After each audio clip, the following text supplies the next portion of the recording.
Right, welcome to the first ever All-Star podcast. It's been a long time coming. Endless nights of sat here stressed out, trying to get the video working, the microphones, everything synced up, looking perfect. It's been really, really stressful for at least two of us here. Listen, I don't remember what my wife and kids look like. I've spent that much time here. I'll be honest, guys. It's been hard listening to you go on about it, but I've not suffered. Not that much. Anyway. You've been supporting from afar, haven't you, Sid? Yeah, that's in what the it is. distance, mate, and silently, Yeah. By not answering phone. I've got Yeah. Thanks, mate. So the first ever podcast, moving forward after this, we're going to have loads of guests.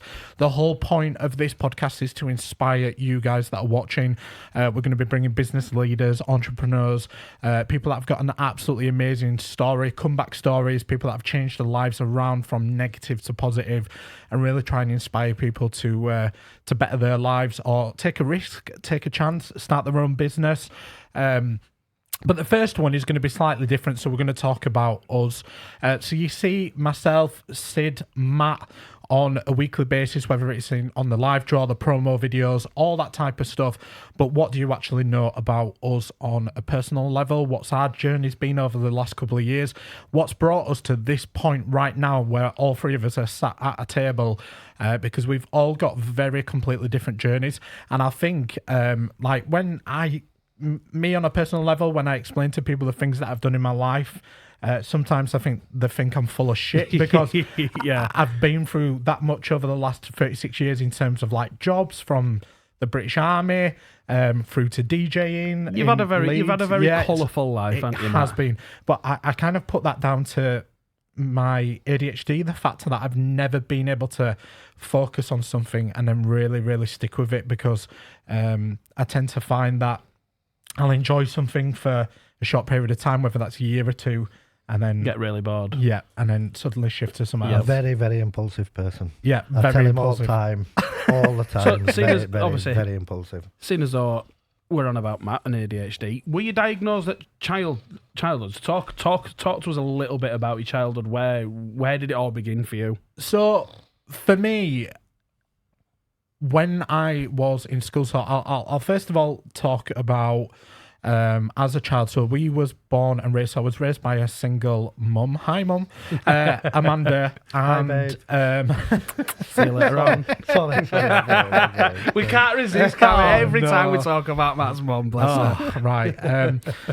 So yeah, I was born and raised in Hare Hills. Is probably some of my earliest memories in the Kitchener Grove, to be exact, and had quite a good childhood in terms of, not like our kids at the minute with like the iPad generation. Yeah. We were the type where we were out until 8-9 o'clock until the street lights came on, and your mum literally had to drag you in the house. So we were born in the Kitcheners, and it were a real sort of melting pot of people. When we first moved in the house, the actual estate, the Kitcheners had just been built. In fact, I remember moving in there and half of the street was still in the construction phase. All right. So like the kids used to run in and out and nick like bits of wood and stuff to make ramps for the bikes. Bricks, Yeah. The good old days. And it used to be an amazing place, because I still remember there was a particular guy called Stafford, who was like a Jamaican family, and he used to come over to our family house on a Sunday, and my mum would make him like a traditional Sunday dinner, his family, and then vice versa. On the other hand, the week later we'd go over to him and have like rice, chicken, jerk chicken, all that type of stuff. Nice. And I still remember to this day, so funny, is it Patois? Patois. So you put a film on where they were speaking patois, and I had absolutely no idea what was going on. Like, I just sat there like, yeah, it's great. It's mad because it's like, I think it's like 80% derived from English, It's but the way English, the way it's spoken, it's just like, it literally might as well be Mandarin. Yeah. And especially when you're a kid as well. And It's you've a bit just like got them Geordies, isn't it? Yeah. A bit like Geordies. So yeah, in that sense, we had a really, really good childhood. Out playing all the time, getting up to mischief, all that type of stuff, as you did during sort of like the early 90s. Bit of a strange one though. So what happened is I still don't understand the logic of my mum on this one. What actually happened was when I went to high school, my mum for some bizarre reason decided that she was going to move from Hare Hills to East Ardsley, which seemed great at the time because East Ardsley was really quite nice area. Yep. Completely out of the way. And it was like a fresh start. And she was up there for 2 weeks. 2 weeks. So we moved into this house and we had it all carpeted and everything. And she was there for 2 weeks. Got us a school place at a school called Woodkirk High School in Tingley.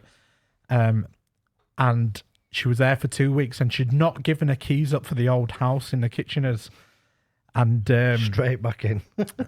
well, it gets worse. Listen to this. Oh no, this is the other house. I'll tell you about this after. So yeah, she got this school place in Tingley and decided that she was going to move back. But what she said is because it was a really good school, she wanted to keep she wanted to keep me in. So what that meant, and I still remember, I was traumatized, absolutely traumatized.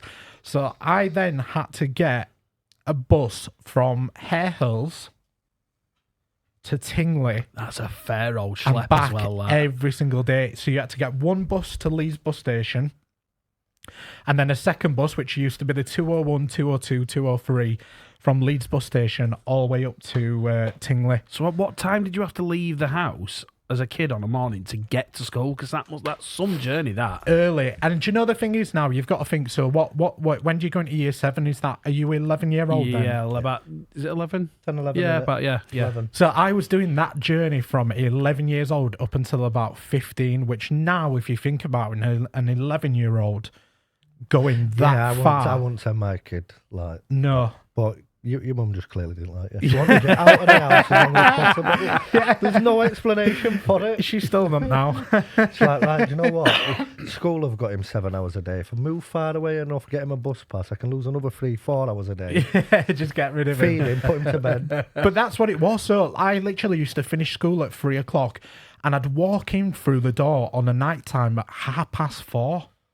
I bet So you it felt take like me you'd an just hour done and a a half. 40-hour shift, hadn't you? Yeah, it was just ridiculous, absolutely ridiculous. And then getting there on a morning.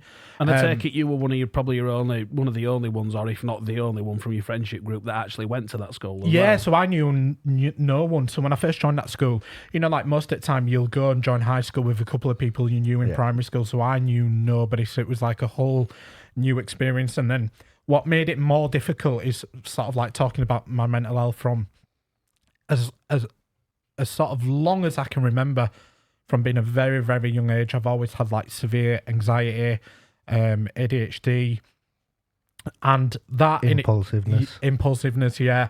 And that made it hard as well, because obviously trying to make friends and fit in, and then you're in a new environment, and yeah, because I imagine, obviously, I mean, I know both areas. I know Hare Hills and I know East Ardsley and where Woodkirk is around Morley. It's the completely different areas. And again, shooting straight from the hip, the kind of kids that go to, you know, schools in Hare Hills versus kids that go to school in that area.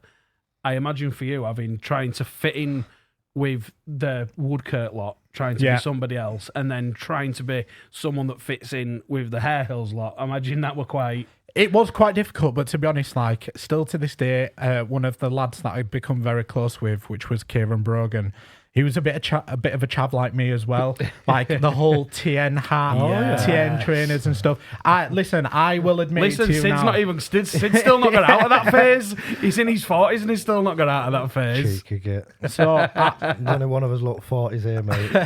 Yeah, let's not play that game. So I still remember to this day, I used to go and I were one of these that would wear tracky bottoms and Rockports. Yeah. Proper knob. Yeah. And it got even worse. I'd have a TN cap on and I'd gel my fringe, but not the rest of my hair. Did you have a striped polo on as well, by any chance? Yes. Yes. The Finger Henry one. Yeah, Henry Lloyd. I did. I will literally try and dig out a photo to see if I can find it and put it on there. But yeah, absolutely hysterical. I'm sure my mum's got one floating around. So if I do find it, I'll overlay it over the top of this video now. But yeah, absolutely brilliant. So, and again, touching base about my mental health and stuff. So I really, really struggled in school, and it wasn't through the lack of intelligence because I was always quite smart and switched on, but I could never focus myself. I found myself that I never fit into the box of curriculum and always like really struggled to apply myself just in that environment.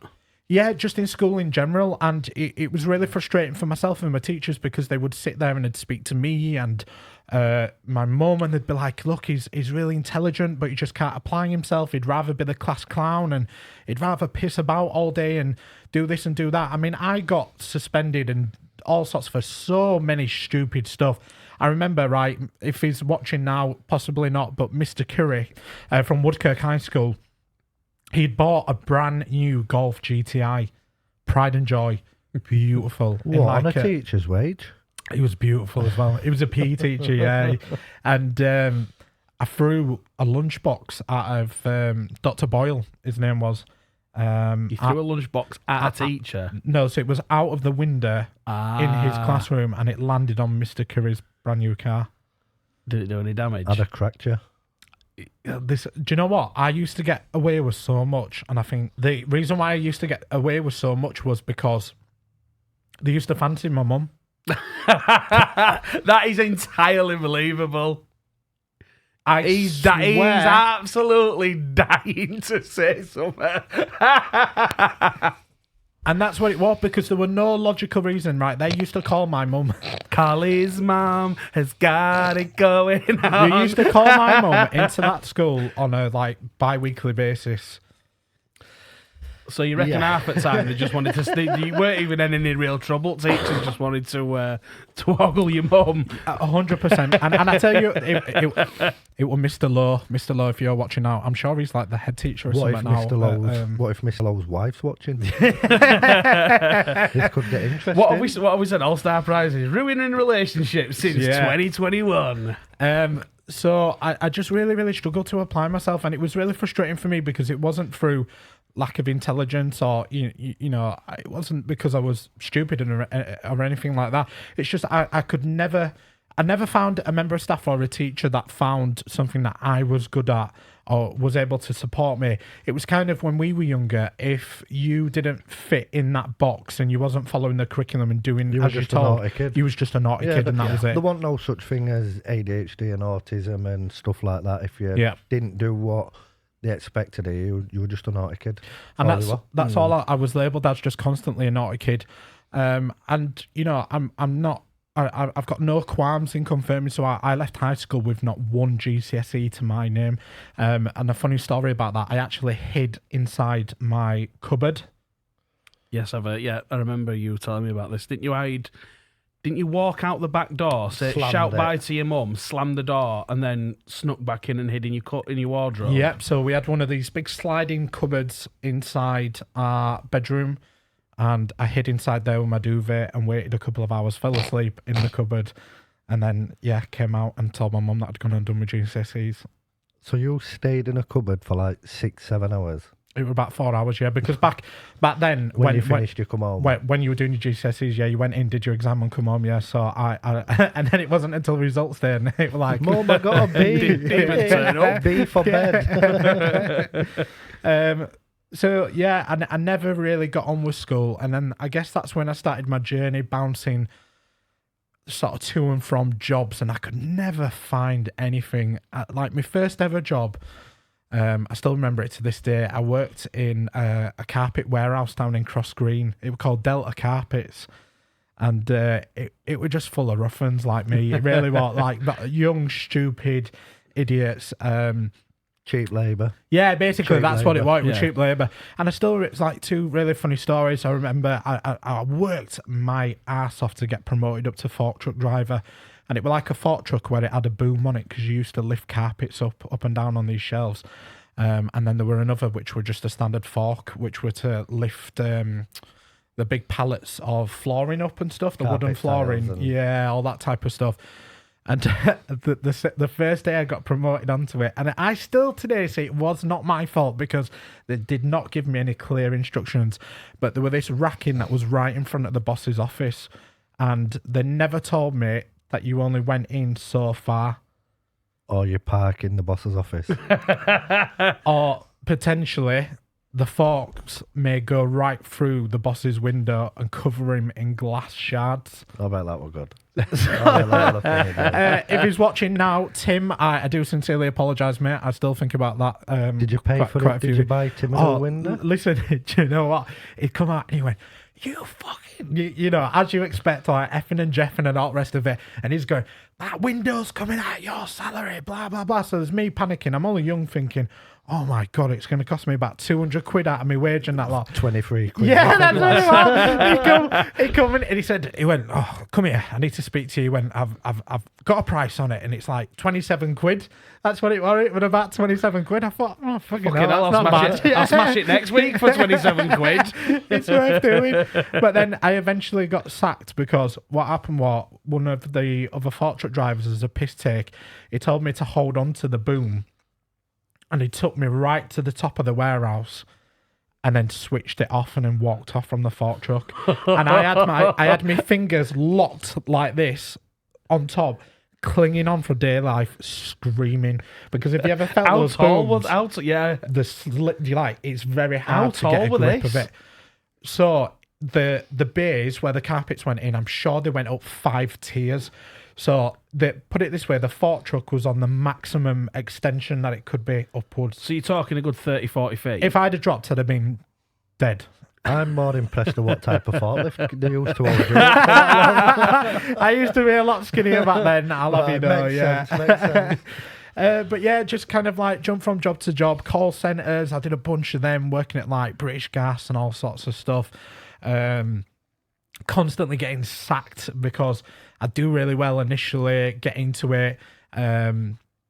Sales were another big one, and then I'd get bored of it and I'd put that down to my ADHD, and then I'd start doing stupid shit just to like, almost like to self-sabotage myself, to get out of it. And then I remember being unemployed for about 3 months or so, and I just thought, right, I'm going to have to do something here.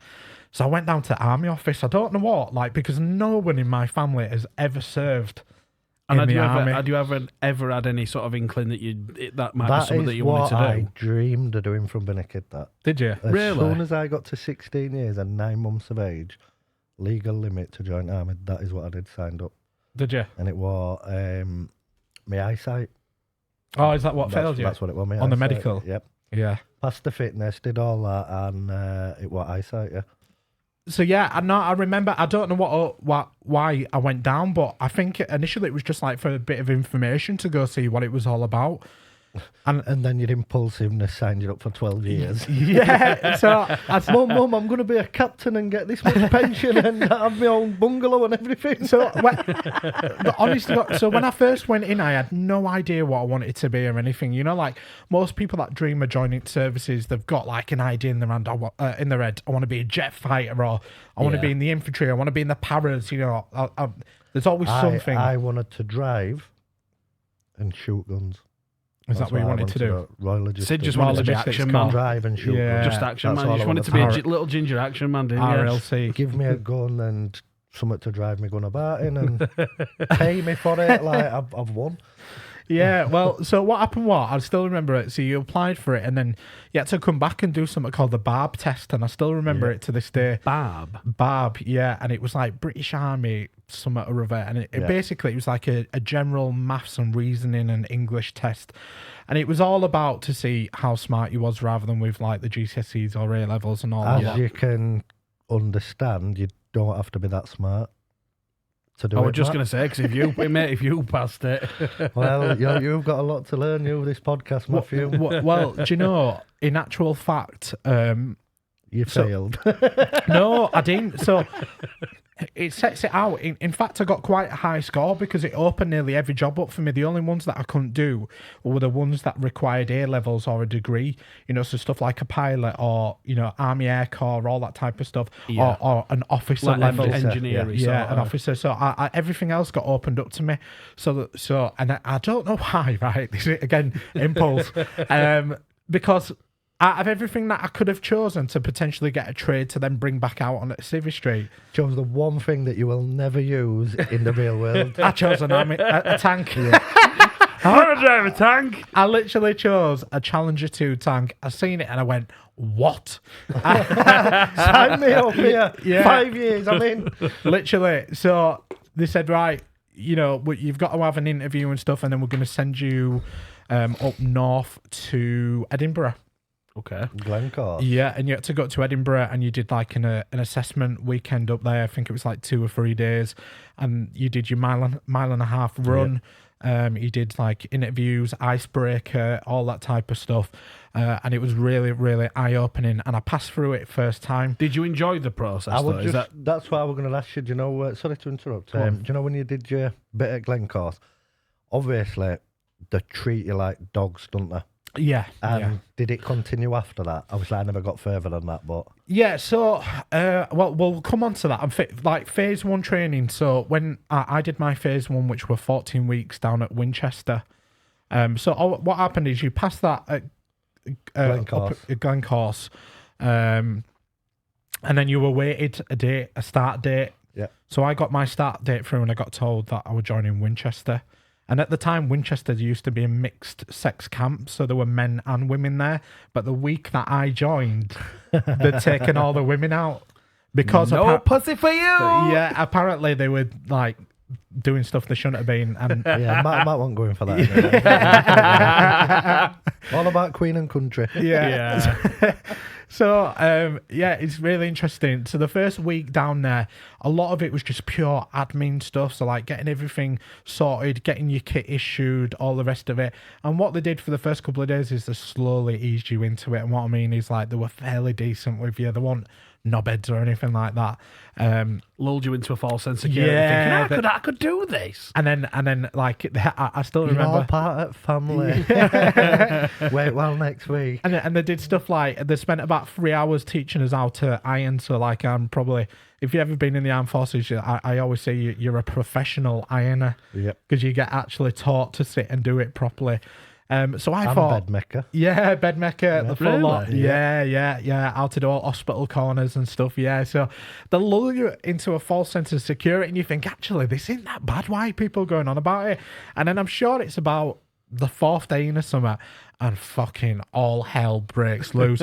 Well, like they start to do inspections and stuff, and they'll come out, and I don't know why, but they always used to. I tell you why it is, because I used to have a really outgoing sense of humour, and there's no they could do or say to me that'd upset me or make me like angry or anything, and it used to drive them wild. Like it was like I were the kryptonite that absolutely hated me, but in a fun way, not like in a like, oh, we need to get rid of him or all like that. It was just because no matter what they tried to do to break me, it didn't work, and I enjoyed it, and I just thought it was I'd have been pretty so pissed off as well. Good. Yeah. And it really it hated them, like when they come around and did the inspections and stuff, and really pushed out and made a conscious effort. And like when we did the gas chamber and we got gassed and stuff. Gas chamber. Yeah, so basically, Take your mask off, haven't you? Yeah, take your mask off. So you go in this chamber, but like a proper gas chamber, and they've got the Tear gas gas, pellets. innit? Yeah. Tear gas. Yes. I'm thinking. Yeah, I'm thinking. You said that. I'm instantly thinking. Is he been just fucking doing his training at Auschwitz or something? No, definitely not. To prepare you. I don't think they actually do it now. I got told they stopped doing it for quite a considerable amount of time because of budgeting and stuff, and they just felt like it was unnecessary. But yeah, so what they did is they had like pellets inside, CS pellets, and they'd set them on fire, and literally this full room would just be covered in CS smoke, and you'd go in and your PPE stuff, your gas mask and that, and all your hood up and all that stuff. What did the training used to be called now? It were End Summer, and it was like biological warfare, NBC. Pass. Something like that. Anyway, so you knew it were bad because as soon as you walked through that door, mate, do you know the seals around the gas mask? You felt it burning your skin, mate. That's how bad it was. And I thought, oh my God, this is going to be rough. And they take you in like 3 or 4 at a time. And what they do first is they get you hot and sweaty. So they tell you to do star jumps and burpees and push-ups and stuff like that to get you like... Just to make you suffer more. To make you suffer more. And then what they do one by one is they say, right, we want you to take your mask off. Make sure your eyes are open. You're not allowed to close your eyes. And then we want to hear your name, rank the regiment you want to join and why you want to join it. Listen, mate. But you've never spoken as fast in your fucking life. No, because they tell you, because if you rush it, they tell you to stop and really? do it again. Fucking hell. So you do it slow. Listen, mate, you get your number out, you get to end your name, and you are gone. I was literally on my knees. I couldn't breathe. It felt like I was choking. You know, like you were saying, you've got a bad gag reflex. Yeah. Mate, imagine that, but tenfold, where it feels like somebody's strangling you because you physically cannot get the breath in your body. And when you try and get breath in your body, it burns. It burns down your throat. It burns up your nose. It burns into your eyes. So then they grab you by scruff of your top like this, and they drag you out quickly, and then they throw you to your feet and say, right, put your hands out like this, head up, eyes open, and walk. And it's meant to be to get the breeze to like come in and blow it out of your eyes. But there were no breeze that day. The only day of the year where there'd been zero fucking wind. So it was just really rough. And I mean, I used to take some right shit as well, because I am a very pasty man. Like, you would think I were ginger the way that I am that pasty.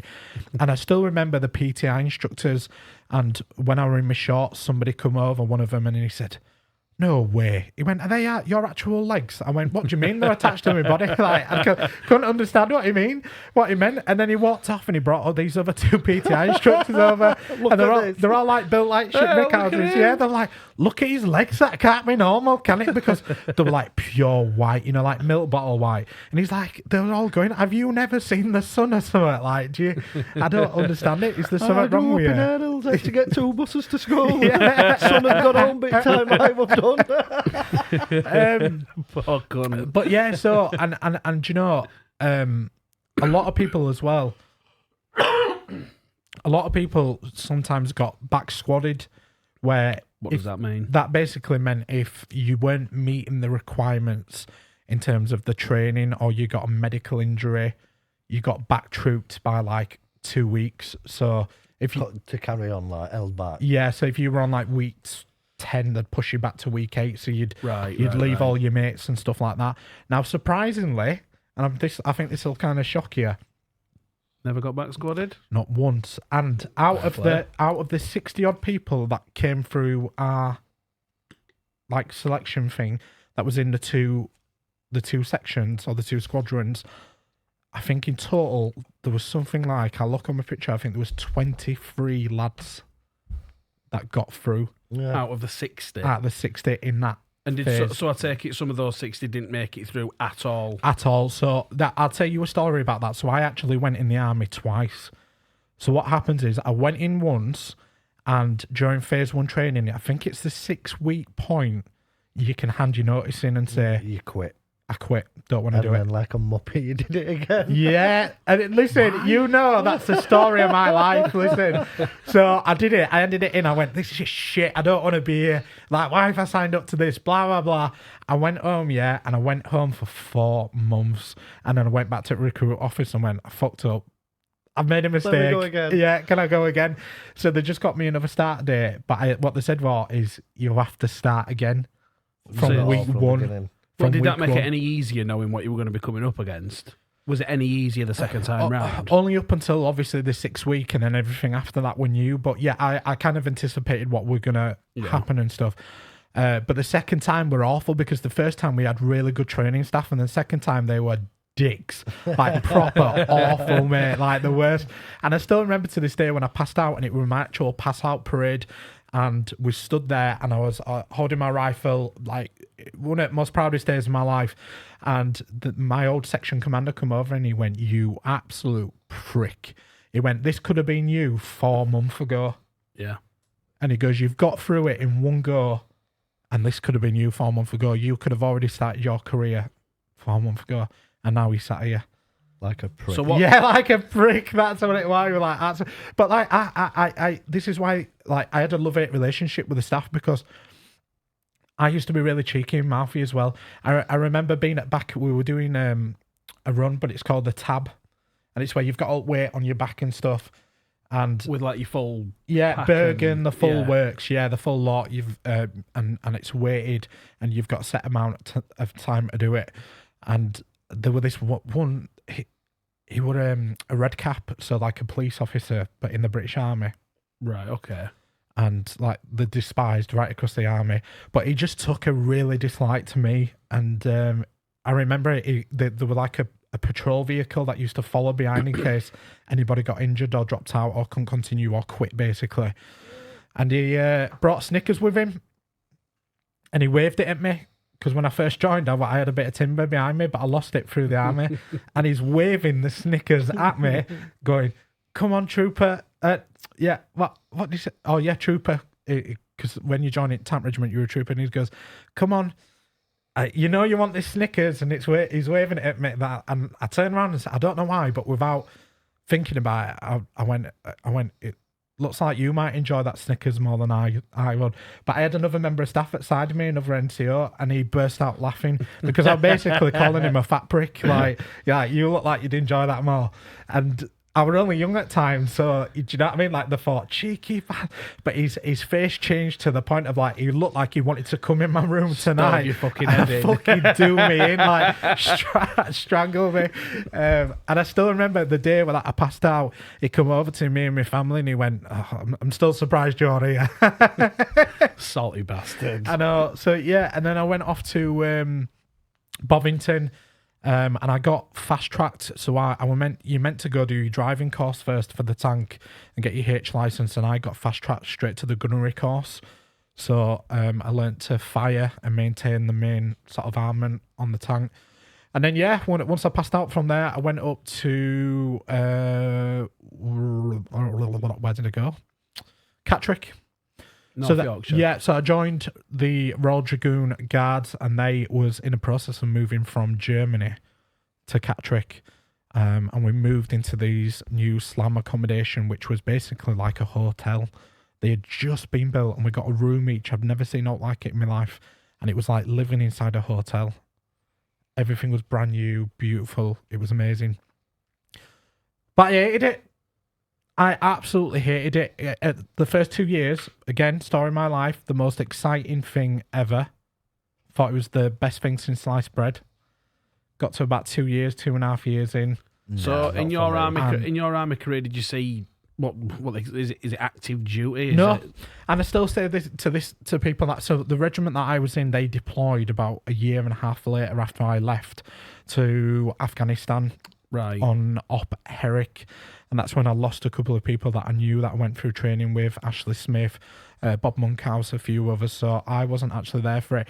And now I say this, I feel guilty at times about that whole situation because I feel like I wasn't there, but I had a bit of a saving grace because I didn't want to be there, but you never let that out because you're amongst a regiment and a section full of lads, and if you sit there crying going, "Don't want to be here," Just get pissed off. what do you think their reaction is going to be like? Shut your mouth, like, I just I get imagine on that's with quite it. difficult though, because obviously I know like nowadays it's like the stigma around men's mental health and talking about your feelings and that kind of thing is completely different. Yeah, it was, but then I had a bit of a saving grace. So what it was, all through training, I used to get pains in my legs, in the back of my legs, and I always just put it down to because when I first joined, I was overweight.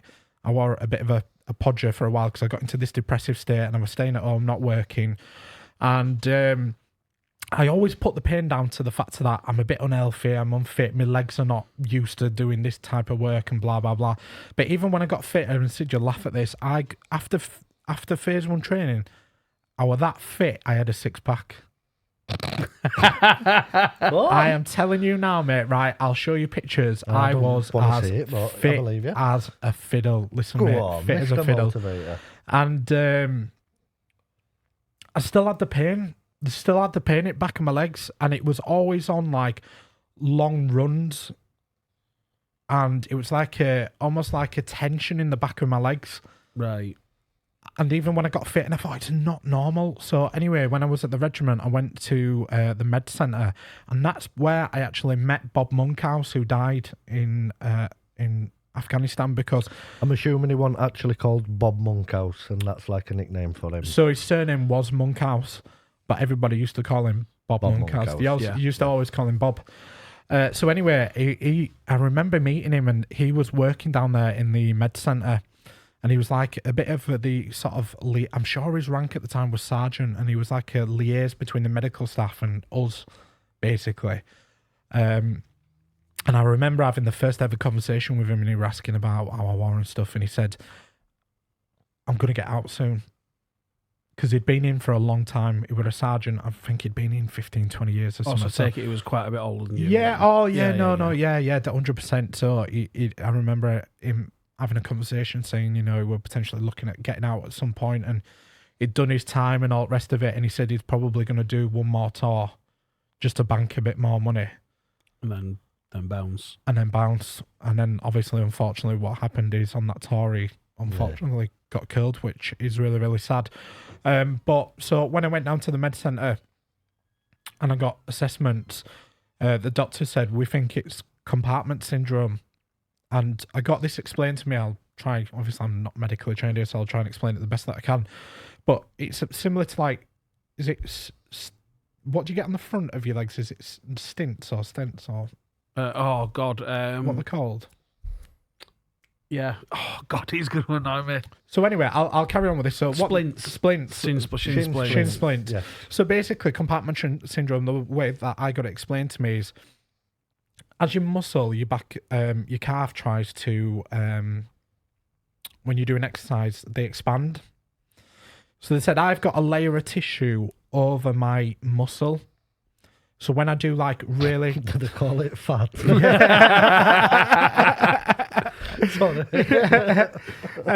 So when you do like really strenuous exercise, like long running and stuff like that, so when you were doing the marching and all the rest of it, the pain that I had through the back of my legs was just severe to the point it was crippling.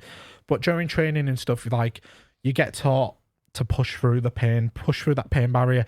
That's the whole point of the army, is that they teach you that pain's only temporary and to push through it.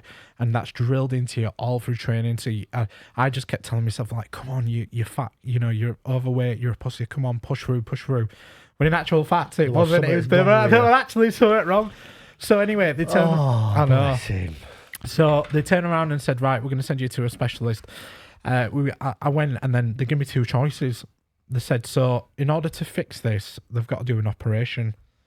And the operation is basically where they cut your legs open and they remove this tissue, which relieves it.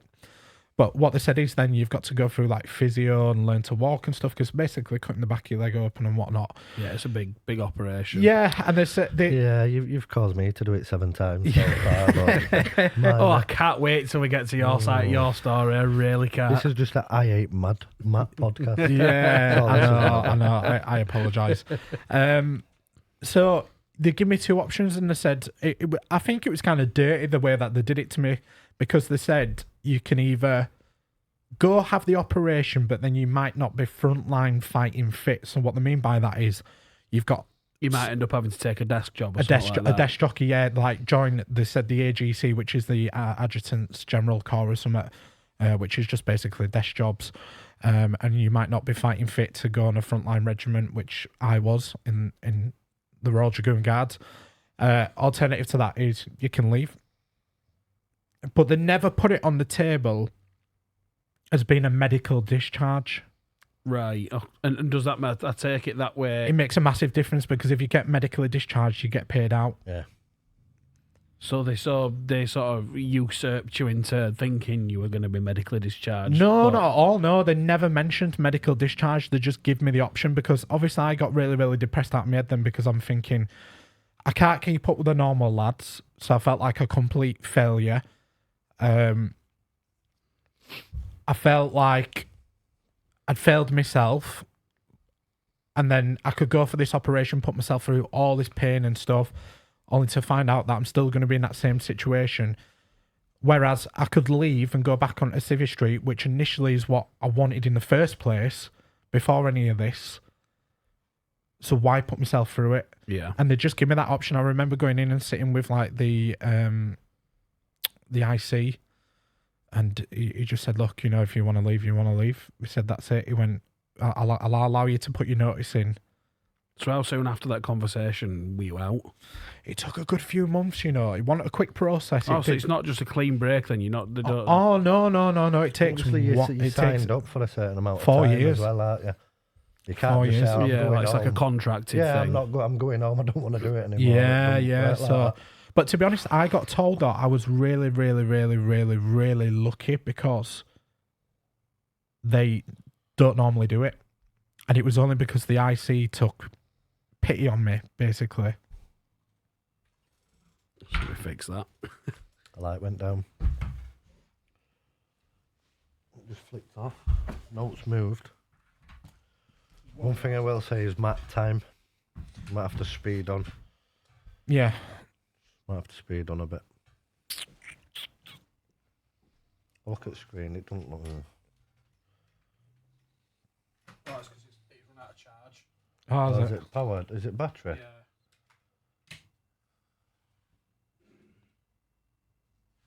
Hey, that's better. Look. Yeah.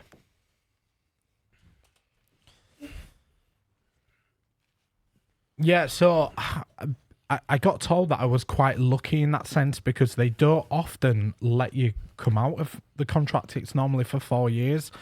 Anyway, after that, left the army. I think I was in for about 2 years, 2.5 years. It wasn't a great long time. So that's why I never mention it to anybody because I feel like it's a bit of a... You ain't got no back when I was very anticlimactic. Yeah, well, it's not even that. Just because, I had this conversation once before when we get into in a couple of minutes the story about how Safa helped me and stuff, and I turned it down twice because I always felt guilty that you weren't deserving of it because you'd not seen active duty. Yeah, because I'd not been on tours and stuff. I'd been on all the training stuff. I went to Germany.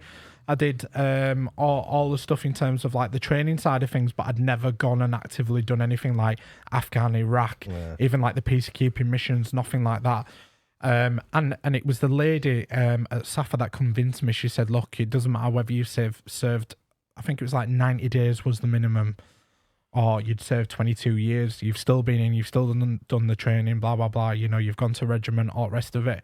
There's some people before all the wars kicked off in Iraq and Afghanistan where they might have not gone and cut the teeth, meaning that was an army phrase, going to an active duty or war zone for maybe 7, 8 years, some people 10 years before they got an opportunity to do that. So but it took a while to overcome that. So I've come out of the army, bounced from job to job, absolutely hated it. I met Jane around this time, which is the kid's mum. Fell sort of head over heels in love then, very young. So how old were you when you met Jane? Good question. I want to say... Because you and Jane are the same school 22. year, aren't you? So I'm born in 88 and she's 89. Because obviously Jane and my wife went to school together. Yeah. So I think we're all within a year of each other, so you're a similar age. Yeah, so we actually met on MSN, of all things. MSN Messenger. Do you remember MSN Messenger, Sid? Nah, see, I wasn't playing with computers back then. I know what it was, but just not in. I wasn't into that. None of that chat and computer and none of that whatsoever. Yeah. None. So we actually met on there, and then the first time we met in person was in Twilight, which was a baseline nightclub in town. It was just as you first got into town, where it was just in the side of Leeds Market, and we met in there for the first time, and we were both sesheds. Is that the best way to explain it? Yeah, Back in the day, and we met, and we'd been together for a couple of years, and then obviously the first child come along, which was Bella. Wasn't planned. Completely accidental. Bella, don't worry, they still love you even though you were an accident. Whole roller coaster of emotions because we were still youngish, 23, 24, there or thereabouts. So not really lived a crazy lifestyle. And this was around about the time that I got into music as well. Yeah, we've touched on that once or twice. So again, and it's one of those, it's really weird because like, as we met, obviously a lot as a lot older adults, the more and more we spoke, and it's like how our paths never actually crossed is crazy. It's wild because I can answer that question. Go on. Why? You two are both as boring as each other. So what you have is 2 dimensions, and you were like the Aerials dimension, and Matt were like the WF/LS dimension, and yeah, you both had different paths to take, and that's why you never met. Yeah, You've got the same chuffing name. Look at you.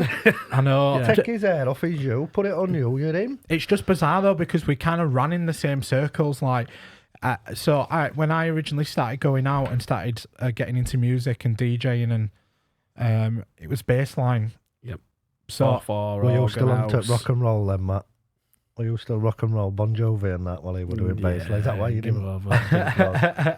So yeah, I still remember it to this day. Sneaking into, it was called Precious, which was Danny Bond's night. Yeah, and Alex Simmons, and yeah, I used to sneak in there, and I still remember it to this day in Heaven and Hell, and it was John that was on the decks at the time, and the roof fell through. Yeah, and everybody were covered in plaster dust. I still remember it because it was John. What was John's surname now? Used to bassline DJ, and he was playing that Top Cat remix at the time. No, it wasn't John. Is it John Hitchin? No. Oh, what was his name now? It'll come to you. Yeah, I can't remember his full name. So yeah, and then I think it was Alex Simmons that put on a DJ competition in Atrium, and it's in the middle floor. And I was very wet behind the ears, and I remember asking for a microphone because as I was mixing, I was like trying to hype the audience up at the same time, like a bit like Simo did. Yeah. But instead of it coming out how I thought it would, I sounded like Ravon. Inside, the buffet is now open. Don't eat all the sausage rolls all at once. Yeah, it's definitely interesting, that's for sure. But yeah, so then that's when I started going out. Experimenting, doing things that, Mum, if you're watching, I'm sure she's fully aware, but that's when, I started experimenting with stuff like drugs, ecstasy, cocaine, drugs. Yeah, stuff like that. And it kind of become part of the scene. We used to go out from Thursday until Sunday. Get that. You'd start out on Thursday at Space, going to, what was Danny Bond night on a Thursday? Habit.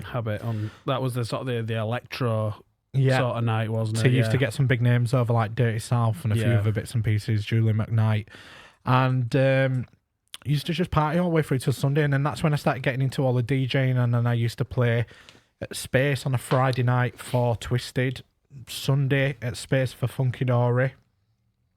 Played at Mission a few times. I went under the name Fifth Avenue. And then I started getting into... Very cosmopolitan name, that. And then I started getting into... it was one at Streets at back at Kitchen, isn't it? Yeah, that's what it was. Do you know what it actually was? It was just do you remember on Google when you could get them name generators? Yeah, and it used to just generate random shit. And that's where you plucked it from? Yeah, that's where I plucked it from. And then I started getting into music production. I downloaded, I still remember it was a cracked version of FL Studio. Wow. Yeah. When you used to be able to get CD keys online. Yeah. And I started getting into music production, looking at tutorials on YouTube and a few other bits and pieces. And there used to be a forum, do you know Laid Back Luke? Yep. So there used to be a forum that was run by Laid Back Luke. And it was a plethora of information. And what happened is all the big producers now that you could think of used to upload on there, and they all used to critique each other's tracks and offer advice on how they could improve it. And it used to bring people on so much. And do you know who was on there? But at the time, his name went by Tim Berg. Tim Berg? Who was it? Yeah, I know this. Eric Prydz? Avicii. God. Because when we were at Tomorrowland, there was a bookcase and it said Tim Berg on the side, didn't it? Yeah. I remember that on one of the stages. So wow. And I know nothing about music, I just remember Just that. a random fact that you did remember. Yes. So he used to be on that forum as well, and that's when he was first coming up, and he actually released a lot of his stuff under Tim Berg before he actually changed to Avicii. Wow. So yeah, there was some Matt really used to log on and say, "Yeah, you DJing shit, mate." yeah. I couldn't do better in my bedroom. So I Yeah, please tell me at no point did you ever critique a VJ. No, like I mean, obviously, when you hear a lot of their first stuff, even like Laid Back Luke, I mean, they were the ones to aspire towards. But at the time, he wasn't how he is now and what we know him for. Yeah. Because I still remember seeing him in Leeds around that time, actually, because I spoke to him on the forum, and he was like one of the warm-up acts. Sort of the up-and-coming... For a DJ called Sydney Sampson, who did this song, and it was like it was like a really high-pitched song. Yeah, you know exactly what I want about that. Yeah. Oh God, don't get yeah. And it was the first time he come on stage as a Vichy, and he was like the warm-up. Yeah. And there must have only been it was at O2 Academy, and there must have been about 1,000 people there, if that. And then the very next summer after that, he was the hottest name ever, like huge. So anyway, yeah, so producing music, and then I just started putting it out there on the internet, and it got picked up by a guy that works for a record label called Pucker Up Records. And he said, "Oh, can we release a load of your stuff?" And then there was a DJ over in America called Brian Massey, and he used to play at Pasha in New York. And he picked up the song, one of the songs, Here We Go Again, it's called. It's still on YouTube to this day. If you go and search Fifth Avenue, Here We Go Again, Pasha, New York, you see the video. And he sent me the video, and because of the time difference, are they in front, are they? No, they're behind. So New York is 5 hours behind the UK. 5 hours behind. So they sent this video through, and it was basically in Pasha, in the nightclub, playing that track, and I cannot explain that I bet you feeling. were grinning from ear to ear. It was euphoric. It was like all my Christmases had come at once. I could not believe it, and it was just unreal. I thought, wow, maybe I can actually make something of this. Like if people like that are supporting it, and then we made a track with this girl, Frances Wood. That's her name. So we met this girl, and she was only really young, to the point when she come to record the track, her dad come with her to make sure that everything was legit. Oh, so she was like young. She was about 17 or something, so quite young. And she come and we released this track, and it went onto the label, and it started doing all right, and a few people were playing it. And then she went onto The Voice, and she got through. She was on will.i.am's team, and she got through to the semi-final. Oh, so it'll still be on. She was a talent then. Yeah, she was pretty decent. Yeah, Frances Wood, her name was, and then she left. She come off The Voice, and she'd got like a management team then, and representation. And all of a sudden, I got this email through saying, "We're suing you." And at the time, I was only young. Do you know what I mean? I was like 22, 23, wet behind ears. I went, "What do you mean you're suing me?" Well, our client, Francis Wood, has never had a penny for this record. And I replied back saying, neither have I. I went, listen, you're supposed to get paid? Yeah. I went, listen, you need to contact the thing. I said, they told me that it were going to be paid out, because normally it's paid out every quarter. Yeah. Something along those lines. And I said, listen, I have never had a penny myself. And I said, it's my track. I produced it and everything. I said, I've never had a single thing from it. And that was enough then to put me off. It scared me, because they kept sending me emails saying that they were going to take me to court. I hope they're not watching now and think, you know what, it's got a few quid down. So it scared me off, and I walked away. And I think at time as well, I was getting a lot of pressure from Jane, saying you need to choose that career or the kids, because it's difficult. It's very difficult. Late night working. 2-3 o'clock in the morning. Yeah. You know, and it put a big strain on my relationship with her and with the kids and stuff. Well, with just Bella at the time.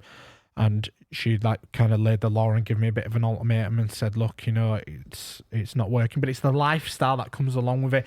It's not like you just go out at 2 o'clock, do your set and come home. No. You know, all the boys are there. They're saying, come on, let's party. It's the after parties. Yeah. And then you go missing for 2 days and all that stuff. And I know we've spoke about it before, though, and you've said it's still probably one of the biggest regrets of your life that you never carried on. Yeah, massive, because I think to myself, what that was 12 years ago, maybe a bit longer. Yeah. I think to myself, where would I have gone with it now? And and without giving too much away, me and you have sort of dipped our toes a little bit back into it.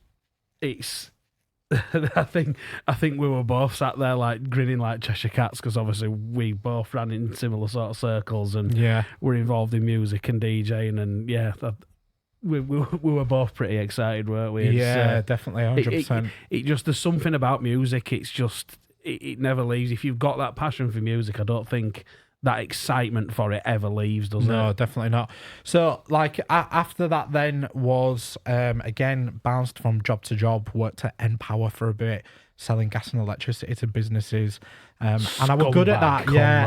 Absolutely. I bet you were one of them ones selling them tariffs to old ladies, weren't you? You absolute bastard. I hate people like you. I dealt with small businesses in like knobheads like him. Yeah, this is what I mean. Don't give him any more fuel. He already dislikes you enough as it is. So I was dealing with like bus drivers. Dealing with small businesses like you and that, like, and you'd move into like a garage, and I'd be like, you're on an emergency tariff at minute. You're paying 19 pence a kilowatt hour, and if you sign a contract with me today, I can bring it down to 16. When really I had enough threshold to take it down to 9. But you made him think like you were doing him a favour. Yeah, like I was doing him a favour, because the higher the unit price, the bigger the margin commission was, and bigger commission that I got. Yeah, so, and especially if I could like convince him to sign a 3-year contract or something. So yeah, I did that for a number of years, got sacked from that. I'll tell you a funny story about that really quickly. So again, got bored, sick of it, hitting every target, making loads of commission. But as part of the targets, they introduced something where you had to have a certain amount of call time as well. So you had to like get so many sales and be on the phone for so long, which was absolutely ridiculous, because why would you waste time on the phone if you've already done it, made the sale, and you could just move on to somebody else? It made absolutely no sense. So one of my mates, Craig, that used to work there, he said, I found this number, and he goes, when you ring it, it just repeats the same message over and over and over again. But it looks like you're clocking up call time. Yeah, clock time. But I was so thick at the time. Was it the talking clock? No, it was like it gave like instructions of where their offices were situated, but it just went round and round and round. But I didn't think at time with their like IVA system or whatever, they could clearly see that me and him were ringing the same number over and over for and hours over at an end. Yeah, and then obviously they clocked on and that, and they took me into office and they went, listen, why are you doing this? So I explained it and that. They're like, yeah, no, you're gone. So I got sacked from there, and I think, and then that's when I worked in a primary school for a bit. So it was my mum that got me that job initially, and it was just basically so I could work term time only to watch the kids, and then Jane had a job at the same time, and it was kind of like I took the hit in terms of like career and stuff to go a really low end paid job, so then we could have somebody for the kids, bit more family sort of balance. Yeah, and then as I worked at that primary school, I got an opportunity to kind of step up and become the school business manager. So that was basically dealing with everything on a non-curriculum level. So like it's just everything really. It was such a like wide, varied job. Anything from managing the cleaners, help with the budget inside, stock around the school, IT systems, all stuff like that. I kind of dropped myself in it because they found out that I was a bit of a geek with computers, and that were it. They literally took the piss. They sent me out to other schools to do bits and pieces for them and all the rest of it and blah, blah, blah. But it just wasn't for me. I didn't really get on. And then what happened was during that period of time is I split up with Jane, which was the kid's mum. And that's when my life went to shit. Literally, I don't mind. I hold no punches. And I can't purely blame Jane. I think at the time I was pretty depressed. I'd let myself go completely. Like, that was the biggest I've ever been, like, in terms of weight-wise. I was just unhappy. But I think we were both unhappy. Do you know when that relationship just gets to that point where... fizzles out. Yeah, it's ran its course. We were both really unhappy, but none of us knew how to pull the trigger to, like, escape and get away. So I don't blame her. I think at the time I probably did because I lost everything. So I left all the stuff in the house for my kids. So I took nothing because I thought I didn't want to rock their world, or change anything for them. And I just did a bit of surfing, and then my mum turned around and said, "Look, I've got what is essentially an office upstairs." I've seen it. I'm kidding. I'm sorry. And she said, "Look, you've got nowhere to be. Do you want to move in there?" And I still remember to this day, it was absolutely heartbreaking at the time. But I look back on it now, and I say it's character building. But we went down to B&M's. And we bought this £60 metal bed frame. Do you know, like those really cheap ones with the Allen keys? Yeah, silver. Yeah. So we went down, and I sat in this room and I built it up. And then at the side of it, all I could fit in was like a travel cot, which was for Harrison. And literally, I had a single bed here and a travel cot there. They were both pushed against each wall, and there were no space in between them. And for 12 months, me and Bella top and tailed in the single bed when she stayed over, because during all that period of time, I never once stopped seeing the kids, and I wanted them to stay overnight. And during this process, I was looking for somewhere long term, but I was in a job which wasn't paid well because I was still at the school. I went to go see Leeds City Council. They turned around and said, "You are a single man. We don't care. Yeah, we don't care. You've got Go under the bridge. We're not bothered." Even though you had split custody of the kids, and I had a letter from Jane saying those kids stay with him half of the week, not interested. Their main household where they are safe and can stay is at Jane's, which was a council house. So we don't give a shit, basically. That's what they said.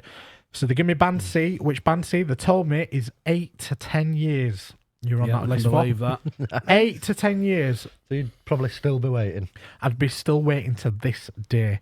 Anyway, so I remember I got really depressed and down, as you can imagine. Right, my mum will say this. Right, we get on okay, but then when we're under the same household, we clash because my mum drives me wild. I probably drive her wild. She's put up with my shit for the last 18 years until I moved out or whatever. So we clashed really badly. So I got into a really bad rotten cycle, depressed, down, suicidal, all the rest. And I remember phoning SAFA, which is the army charity. And it took a lot of courage to build up and phone them, because I always felt like a bit of a fraud. You know, I'd only done like 2 years. Yeah. And because you'd not been on active service, and I felt like, why should I be ringing it? I'm not entitled to it. But it got that bad, I thought, and I need to reach out and get a bit of help. So originally, I only phoned up to see if they could offer some sort of counselling or some sort of help, anything, just a fucking lifeline. That's all I wanted, just a lifeline. And I spoke to this really lovely woman, and she said, I explained everything that was going on with my personal life. She went, "What do you mean you Band C?" She went, "Do you know we've got an agreement with Leeds City Council where if you are ex-armed forces, you should be Band A priority." That's as it should be. Which they never told me opinion. Yeah, they're not gonna. No, tell you that. So SAFA then helped me fight and get all the evidence together and everything that we needed in order to be able to prove everything and get this Band A priority, which I finally got, but still wasn't like, wow, I'm here, it's done, finally. I was telling you early on, so I think we waited another 3-4 months after that, and they actually phoned me up and they offered me a place, and they said, right, we've got you this brand new build. It's near Richmond, just down there, LS9, just been built, stunning inside. Right, do you want it? I said, of course I do. And that was it. Didn't hear from them for about 4 days. Got my heart set on it. Started making plans, telling kids, "Look, this is the start of this new life," and all the rest of it, and we can decorate room. 4 days later, they rang me back up and said, "We're really, really sorry. We don't have to tell you this, but we're gonna have to take that offering back off you." I'm like, "What do you mean?" And they said, "Because you haven't got a local connection to that ward." I went, "What do you mean?" I said, "Well, I live in LS9." They went, "No." They went, "You have to have a connection to Richmond Hill. So you need to have a family member. You've had to have go to school there or work there or some connection to that local area." Even though I lived and breathed and grew up in the same postcode, because it was a different ward, they said no and took it away from it. So as you can imagine, I was absolutely fucking fuming. like steam were coming out of my ears. So I wrote to my MP, I'm sure it was Richard Bergen or something like that, and I explained everything that were going on and said, I'm heartbroken, they've offered me it, and then took it away with the same breath. And within 24 hours of that email being received, I got a call from housing, and it was the manager. And she went, I am so, so sorry. We really didn't mean to do that. We hadn't thought about how that will have impacted you, how that's made you felt, your kids felt, your family, blah, blah, blah. We've got a direct to let. And that today is the flat that you're in. That I'm in now. Yeah. So it's been like a full circle moment, like those 15, 16 months when I had nowhere to live and, I was bouncing back and forth and stuff. It was a really, really difficult time in my life. And then even when I moved into the flat, I had nothing, mate.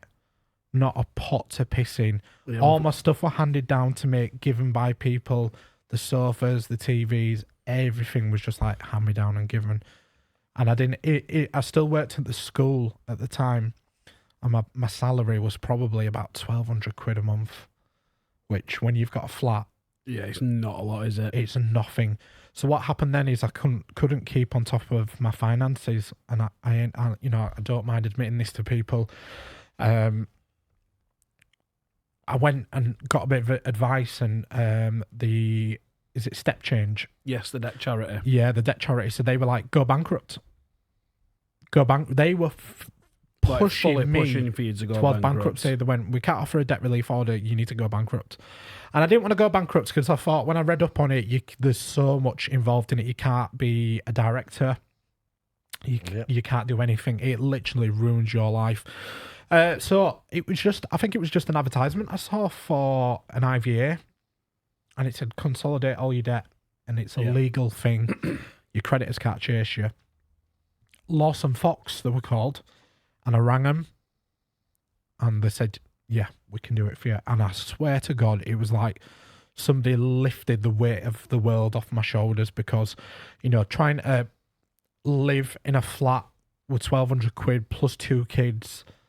I'm not scared to admit it. I went to a couple of food banks as well, because by the time I'd paid all my bills, then tried to fight my creditors off and paid minimum stuff with them, I did not have a pot to piss in, and I went to a couple of the food banks. That's before they'd even become like a major, massive thing. But you had to do what you had to do to get through. And yeah, when I got this IVA, it was like a massive weight that was lifted, because I think it had taken my payments down to £120 a month, which had been at about 600 quid, maybe half more. Your wage gone. Yeah, pretty much. So that were a lifeline. And then from there, again, story of my life, it was like a recurring thing. I got depressed again with my job, hated it, had drama going on there. I'm curious, what did you do to get fired from a school? Now this is going to be interesting. Do you know what? And I genuinely don't know. I'm not like no, I don't think I've ever heard either. No. So the reason why you've never heard is because legally, you can't tell us. I actually can't. I had to sign a non-disclosure agreement, and I got a settlement. Ooh. So I can't legally discuss that. Did it involve dead teacher? You don't have to say yeah or no. You can just wiggle your eyebrow. But yeah, listen, like, it's in the past. Things happen. People move on. It is what it is. I don't hold any grudges whatsoever now. I mean, still to this day, I'll mention her first name. One of the members of staff that I used to work with, which was Anna. She was the school business manager before she went off, and I sort of filled her shoes while she was on maternity leave. Was probably one of the loveliest people you'll ever meet in your whole entire life. Like, I got on with her like a house on fire, and she actually, believe it or not, just lives at the top of my street still to this day. Yeah, and she was lovely and stuff. So it was a good, nice experience. But yeah, so I got really bad depression and stuff. Ended up going on sick and stuff, and they did everything they could whilst I'm sick to get me out of the door, because they didn't want to pay me. They just wanted me gone, basically, because Anna was coming back off maternity. Good opportunity to get you off the books. So they tried everything they could. One in, one out. Yeah, and during that time, that's when I started my entrepreneurial journey, really. So I decided to look at starting my own business because I felt, because of my mental health, that you needed to maybe work for yourself. Yeah, work for myself, because if I were having a bad day and it was difficult to communicate with somebody, or Just take day off. yeah, Your yeah, own but boss. that's what it is. Yeah, Yeah, you can. I don't have to answer to anybody. So that's when I started my first ever business, which was Staged Media Group, and I had a bit of a background in design from, like, just again personal experience that I'd picked up on YouTube tutorials, and I started making business cards for friends and people that I knew that had businesses, and I were doing it, a lot of it for free, and I'd say to them, just pay for print and I'll do the design, because in my head I thought, it's not about making money at this stage, it's about just getting my name out there and building up a bit of a reputation and a portfolio so I could show people my work. And you know, I just pushed along, and then my designs got better and better and better and better, to the point where across Leeds, for most small businesses, I was like the go-to person. I had a queue of people waiting to get design work done. And then after that, I thought, yeah, right, this is great, but you've kind of got a ceiling to it, because you can only design so many flyers or There's only posters. so much you can do in you a can only set do day so by much. yourself. Yeah, 100%. So then the next thing that I started looking into was signage, like shop fronts, shop signage. And the one thing that I picked up on was a lot of them might be manufacturers and they're great at installing, but then the designs were just shit, like proper basic. Yeah, and I thought, well, yeah, why is it like that? And it's because they lacked the experience in the background in the design side, but they knew how to manufacture a sign and put a sign up. So I went and sat with a company called Quarmby Colour, Darren Quarmby, one of the most amazing men you can ever meet. I phoned him up one time and said, this is what I'm wanting to do, because he just manufactured basically. And I used to go in all the time, sit over the top of him and some of his staff, hovering, looking at all the processes, learning about materials, what works, what don't work, what can you use for a 3D letter, what can't you use, what, you know, what, just everything really. Every aspect of it. And the reason why Darren did this, I think he took me under his wing, because I think he saw a bit of himself in me, that entrepreneurial side. And then it wasn't beneficial for him, because any work that I produced or got, he was going to manufacture. Yeah. Win-win. So it was a win-win. for him. Yeah. So I did that. I then won the best small sign business in the whole of the UK. I was going to say, this is not one of them where it says best small business in Yorkshire as voted for by my mum, is it? No. It's a proper legit one. It is an actual Right, fair legit play. award, Wow. yeah. I was absolutely buzzing. They sent me this big plaque. I'll show you. It's stunning. Really nice, all engraved. And Who I thought, designed that? no, it just came. Do you know, Did they come to you for design for those as well? I wasn't even expecting it, you know, like far from it, because some of the level of work from these professional companies were amazing. They were doing like the big commercial jobs and schools and stuff. So like I thought, Yeah. they even to get nominated be amazing. so Never right. mind to win it. And yeah, it was like an amazing moment. And then that's when I met you. Me. That's when his life completely changed for So, the better. right, now answer me this question, and I'm sure everybody else will want to know. Explain the first time you were either introduced to Sid or you met Sid. How on earth did you come to know that this ginger specimen existed? Well, I can't remember. Can you? Right, you tell me if I'm wrong. It was either Daniel Cadman, or did you? No, I introduced you to him. you introduced me to Daniel Yep. Cadman, right? Was it what's his name from Bradford? Belinda. Barinda. Is that who it was? I put a post on asking for business cards, Yeah. and Belinda tagged you. We spoke pretty much there and then on inbox, and that's how this situationship happened. Yeah. Situationship. It is a bit weird, isn't it? Yeah, so I still remember it to this day, because what happened was he ordered a bunch of business cards, and I was the only one around that time that was offering the rounded edged business cards, Correct. which were very unique. I like round edges. Yeah, they stood out and looked great. So he ordered, it was like a big amount, wasn't it? 10,000. 10,000 it was. And at the time, I was still like a relatively small business. So that were quite a big order for you. Quite a big order, yeah. A couple of £100, wasn't it? Yeah. And at the time, what had happened was, I was completely, I can't remember if it was my fault or theirs, but they'd set It was theirs. It was theirs. So they'd sent it without They The actually rounded had edges. the rounded edges. No, so they actually had the design went onto the corner, Yeah. but it didn't as a round edge, but it didn't go all the way to the obviously straight edge, and it were like they printed it on and forgot to cut it off. Cut the corners off, yeah. So I argued with the supplier back and forth for ages, and they kept saying, no, it's an issue. Bearing in mind, at this point, I wasn't even complaining. I didn't complain once. Yeah. I just said, no, it's fine. It is what it is. But it was down to me because, like, I'm so... And again, I think that's ADHD. Like, I'm laser focused on a job being done right. If I'm going to do something, it needs to be done to, like, the highest level, and I obsess over the smallest detail to make sure it's done to a high standard and to my standard.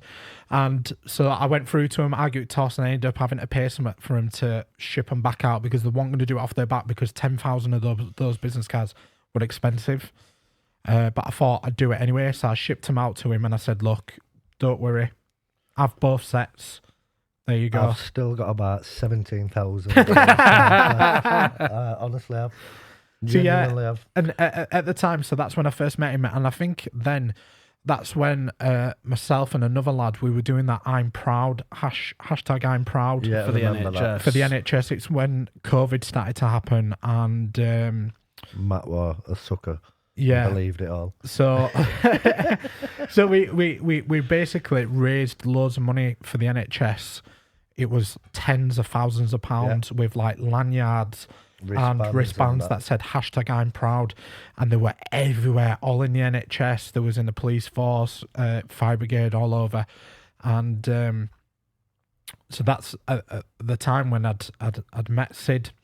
And why this is relevant, because then when I had the idea of starting a competition site, this is before it had the name of All Star or anything like that. Yeah.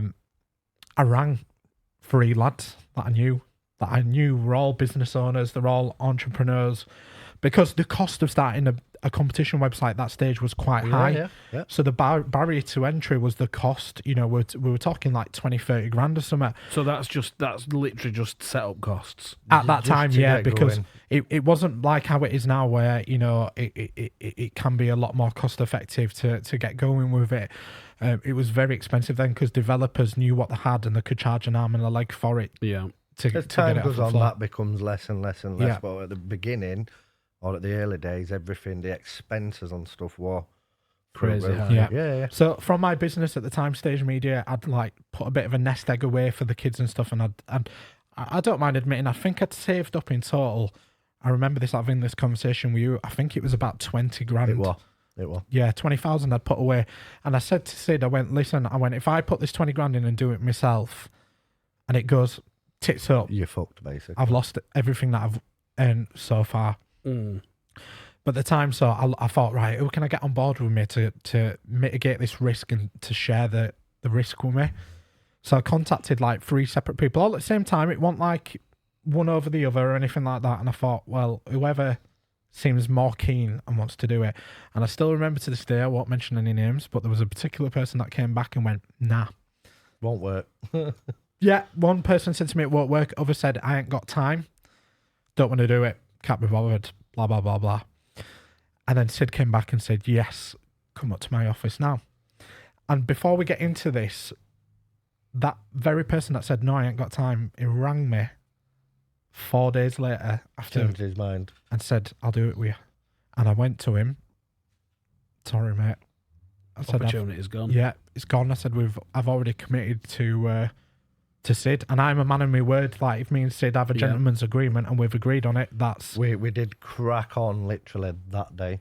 And it's funny because had I not had a conversation similar with one of my friends a few days before, I'd have probably said no to it as well. Yeah. And it was a mate called Dom, and he just rang me up out of blue and he went, I think you'd be good at doing them raffles.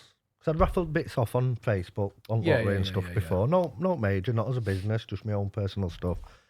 I'm like, I think you'd be good at them raffles, because you've got a massive following on your Facebook page, like 20,000 followers, and, you know, your ink car trade as it is, and maybe if you start raffling cars off. And he was the one who planted the seed, and he said it to me, and it wasn't an idea from me or him or out like that.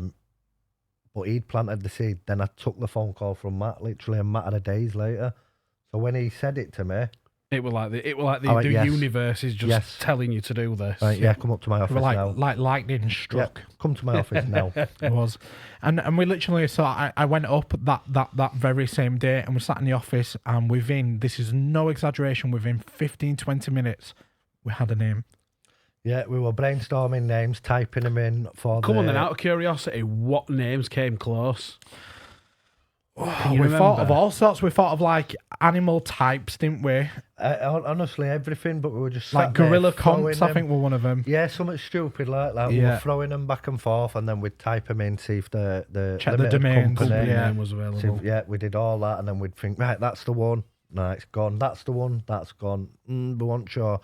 And then All Star just popped up, didn't Do it? you remember what happened with All Star though? Because we almost didn't go ahead with it because we come up with All Star, and then we went, oh, amazing, and then we typed it in, and straight away at top on Facebook come up All Star. I'm sure it were All Star prizes. No, it would All Star raffles or All All Star Star raffles, competition, yeah, something like something that. like along those lines. And then we thought, oh no, and clicked on it, and it's had something stupid like 700 people had liked the page, but it had been dormant Yeah. for about 6 months. It were No like posts dead. or all like It had that. started it, got it going, and then died, and it was just sat there. Yeah, just sat there. So I went, listen, mate, it's not doing out. It's not the exact name. Come on, let's run with it. And we checked out social media channels, and we had everything there. I then said to him, right, let me go home. And I literally walked through my door, and I obsessed, and I sat there till 1-2 o'clock in the morning. And he probably had enough of me because I'm like pinging shit. You know what I'm like? Pinging shit over. And we know I'm- Sid likes his sleep as well. Yeah. And I think I was probably stoned out of my head at that point. I probably asleep and just like, yeah. Just yeah, do yeah, what the just fuck do you it, want. Yeah. we literally had everything. All the branding was done, the logo, everything. All the social media was set up, the full works. So yeah, we can get a bit more into after that, but I think it's probably now time for one of you guys to Yeah, tell your well, story. I'll go quick because mine's short, sweet, and simple, unlike yourself. And I didn't mean that you're not short, sweet, or simple. I just meant your story. No, So- I think as well, don't, because of the time, don't rush it, because even don't if we mind have for to a come bit back late. to this Yeah. and do it No, again, no, yeah. I won't. don't rush it, just take your time. And Yeah, no, so... bit depressing, this one. You might want to get your tissues out, boys. Not you, you cold-hearted bastard. I'm the cold-eyed Yeah, one, no, yeah, no, it's no, me that's he's, cold-eyed. he's emotionally dead, mate. Yeah, No, honestly, you've like you lot are probably thinking, well, why that's an horrible thing to say. No, He is. do you know what? Matt is one of the best friends you could ever hope for, right? He's just an absolute diamond of a best mate. But Big ball. don't ever go to him for any kind of Emotional support. Like, I remember, like... He'll just laugh at you and put phone down. No, literally, he just I'm just getting a melts, drink. mate. He just melts.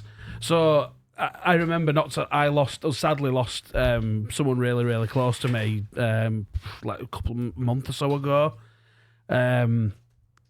Obviously, I was on my way to work one Monday morning, and I was just like, Matt, I'm not going to be in, mate. I've just had a phone call that, you know, my grandma's literally been rushed into hospital. She's not got long left. He didn't say, well, it's not going to bring her back, did he? No. Not that bad, but... And I said, look, I'm going straight to hospital. I'll keep you posted, mate. And he's like, yeah, just do what you need to do. You know, family comes first. And he's always been a big advocate for that. And I remember phoning him about 6 hours later when, like, we knew old girl were going. Like, she were on her last legs. And, like, she were really, really, really close to my grandma, like. And I remember I phoned him to let him know I'm sobbing my heart out outside hospital.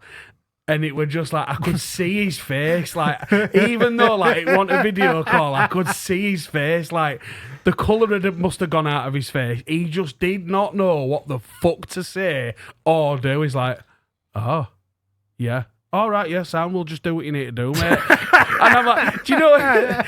I learned really, really quickly having him as a friend is like, he'll be there for you in every aspect other than emotional support. he's got the emotions in the house. Honest to God, right? I literally, if that moment had been like face to face, the only way I can describe it, you'd have been crying your eyes out, proper I know what's blubbering, and coming I'd have here. gone, there. No, I like that. Do you know? Yeah, a little pat on the head. The only way to explain it, which people will understand, and how it works inside my mind sometimes, is I am pretty emotionally dead in certain aspects.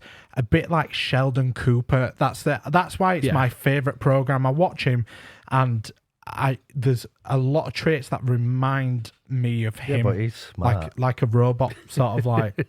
He's smart. Yeah, but I know he's really smart. But. Anyway, that were proper ADHD off tangent, wasn't it? Yeah, right. So, as you all know, Move a bit closer to the mic so people can hear you. Clarice. I don't like this podcast setup, I'm not going to lie. Can't we have like call centre mics? Call of Duty mics? Fighter pilot mics? Something like that. Yeah, so my name's Simon. Simon Johnson. Most of you, or pretty much everybody, knows me as Sid. Because that is actually my name, not Simon. I think that my birth certificate got it wrong. So it's Right. Sid. It's Sid. Is it actually? Are you just making that up? Is it? It's absolutely made up. Oh, Tosser. No, my name's Simon.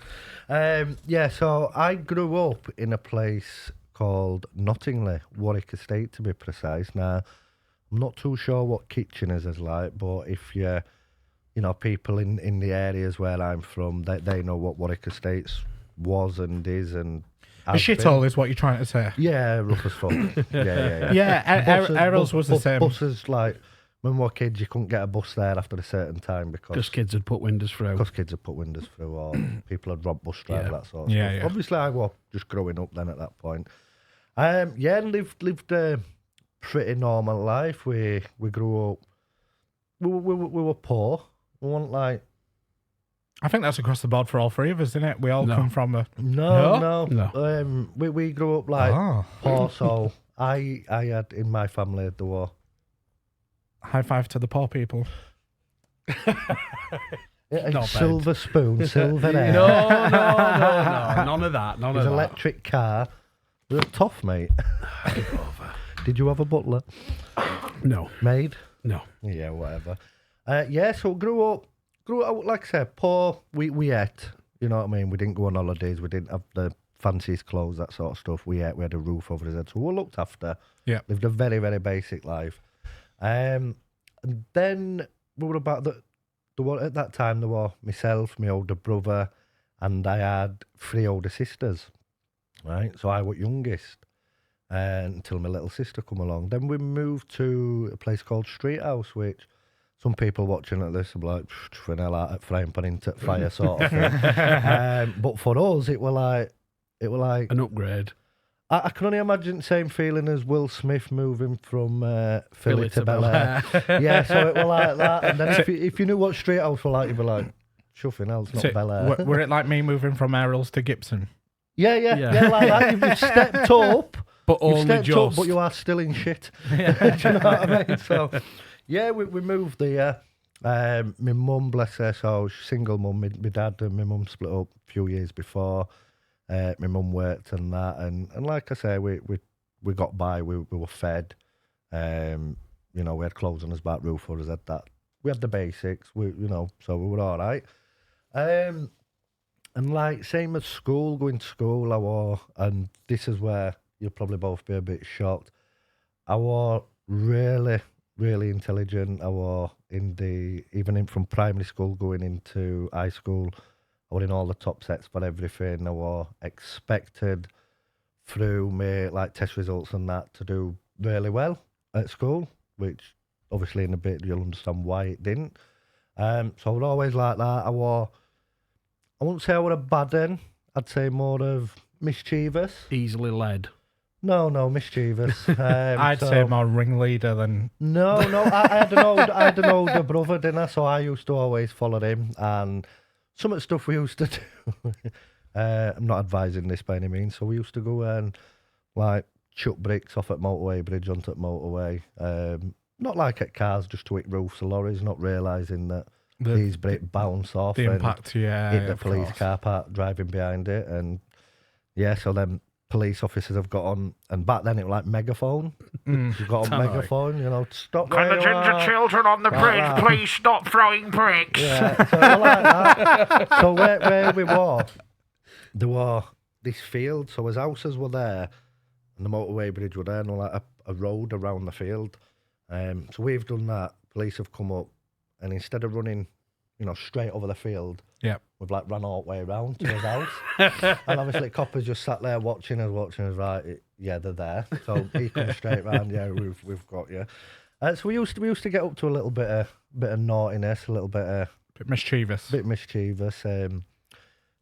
Bringing fire engine, getting fire engine out so we could jump on back of it and get a ride up street on it, and that's, but I didn't know that back then, they had the technology to know where you were ringing from. So when I'm stood in a phone box in Warwick Estate telling them that Morrison's in Pont is on fire, I couldn't understand why when I turned round that fire engine were driving towards me.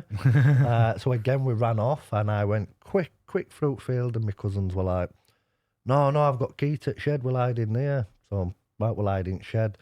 Again, fire engine and firemen watched us run and lock us in shed. So we're stood in there and they're like, we know you're in here, we've just watched you. And then we're like, not saying no. And then they went and knocked on the door, and my auntie and uncle come out, and my uncle banged on the door, and he's like, to my cousin, Christopher, open this door now. And he's like, yes, Dad. He's like that. So we used to get grounded a lot.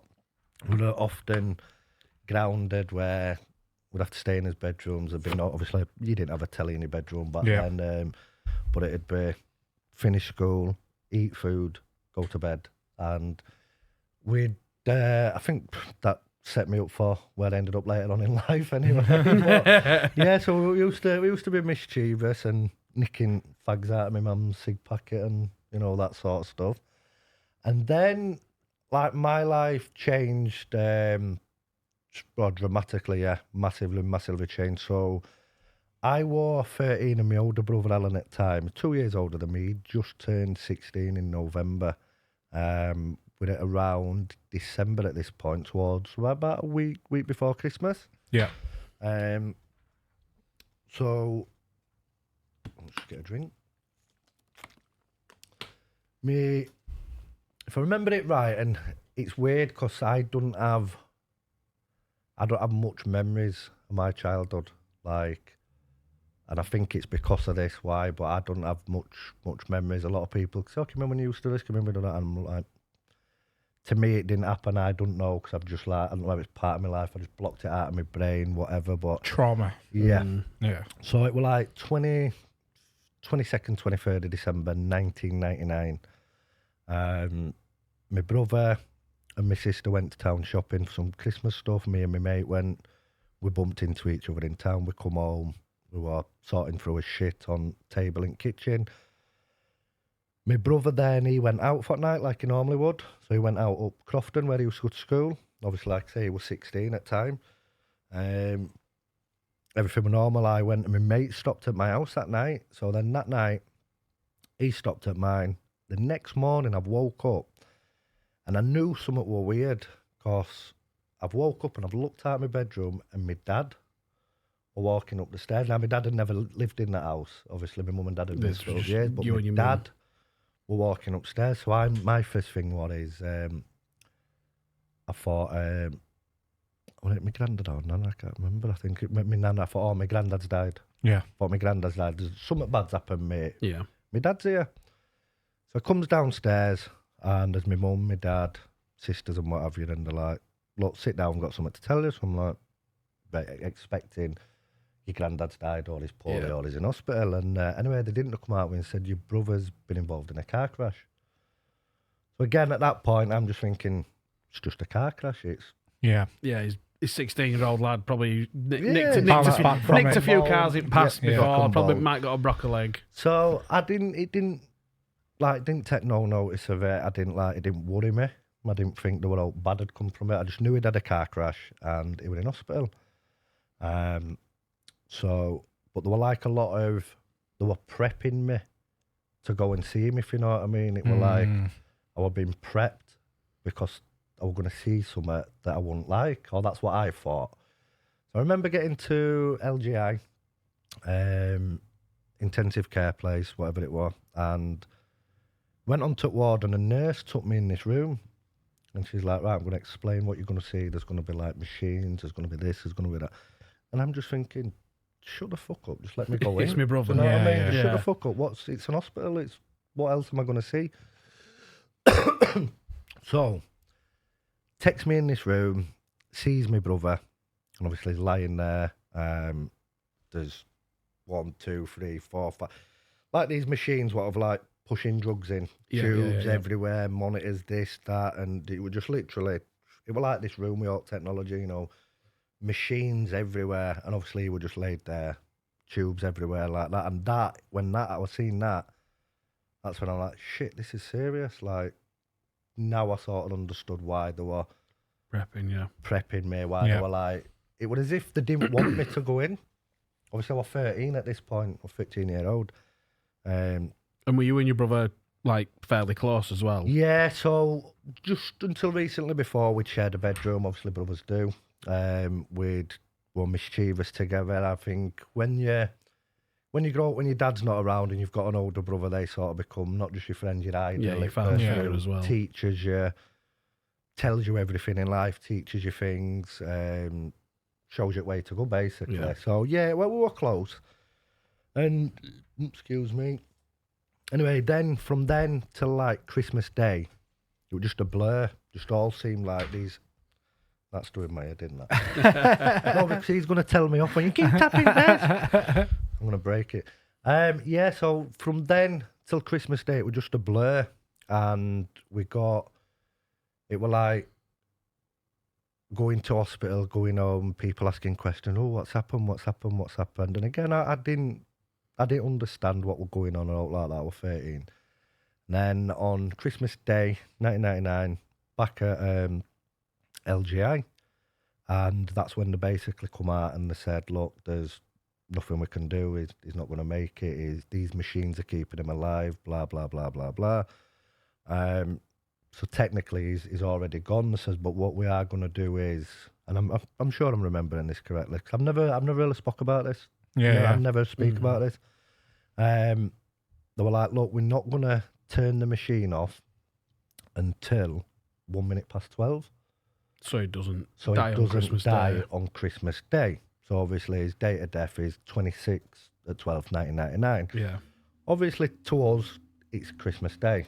Yeah. That's when we knew, sort of thing. So from then, obviously I'd lost my brother. He'd been killed in a car crash. Christmas Day, shit time of year. Didn't like it. Sort of got this I don't give a fuck attitude. And I really didn't give a fuck. Didn't give a fuck about you, him, my mum, me, anybody. Just sort of on a self-sabotage sort of I thing. just did what I wanted. I just did what I wanted. If I didn't get my own way, I'd lose my head. Like a self-destruct Yeah, mode. I sort of like, I think at that point, I thought, what's the point? Like, if you can lose your best mate, your brother at 16 years old, then what's the point in going to school and doing well? What's the point in getting a good job? What's the point in being a nice person? Yeah, because it could all be taken away from you Yeah, tomorrow. exactly what you're So saying. I didn't give a fuck. My relationship with my mum wasn't the best. I think, again, I was a kid. I blamed her for allowing him, to turn the machine off. So my relationship with her wasn't the best. So again, they say when you like kick off or something, you take it out on ones you love. Yeah, definitely. So whenever I did it'd be always back at my mum. So I'd be kicking off with my mum. So then that got to a point where I was getting arrested all the time for criminal damage or shouting and swearing, kicking off. So I was getting arrested. So then where the police put a restraining order on me against my mum. So this is at 16 years old. Bloody hell, I think my mum wishes she could have got one of those. She still can't have a word. So this is it. I'm 16 at this point. 16 years old. School, I'd chalked fuck on that. I wasn't interested. When I used to go there, they'd send me home. I did what I want when I wasn't interested. So 16 years old, not allowed home. My relationship with my dad was spot we got on, but I wouldn't ever go home off to live with my dad. That wasn't on cards. So I got my own flat at 16. No job. I went on dole. I think I used to get 86 quid a fortnight. And it'd last me about 3 days. Millionaires Weekend. Yeah, I suppose at that age you've got absolutely no idea how to make money. No. 3 days. So I'd have this 86 quid. I'd have to go shopping, and I'd spend about 25 quid. That'd have to last me 2 weeks. The rest of money, Gas and lecky. £5 on each. You know, this is what I mean. We're talking 20 years ago, 22 years ago. So I did that.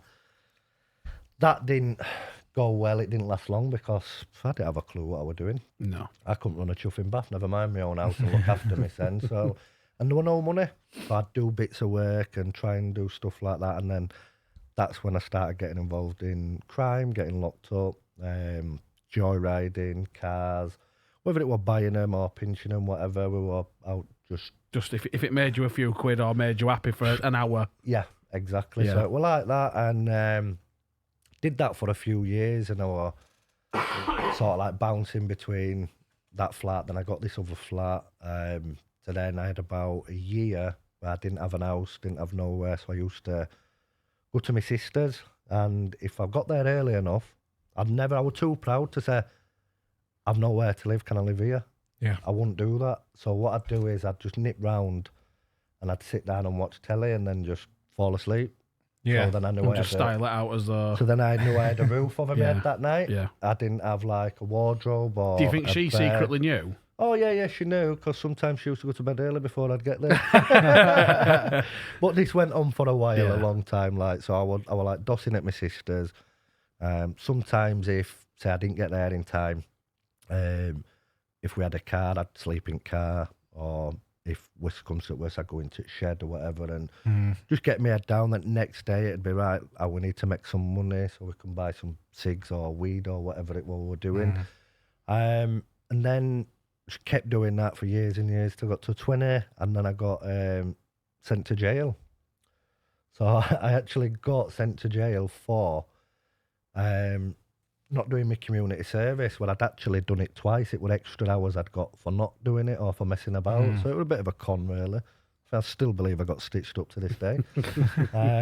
So I got sent to jail and I went to Doncaster Young Offenders, and I did 3 months in there, and it was horrible. I was going to say that must have been a bit of an experience, because Horrible. From when I've spoke to people before, people that took that route in life down the crime side of things, young offenders, time and time again, I get told it is horrific. Ruthless. Proper big man's prison. You'd rather get locked up there 10 times than go to young offenders, because it's Absolutely. like in young offenders, everyone's got something to prove, 100%. on there. Yeah, it wasn't ghetto. It wasn't ghetto. So like, I got in there, and it were all postcodes, not postcodes as such, areas. Yeah. So I gets onto wing. It's dinner time. I goes and sits down and like, yo, where you from?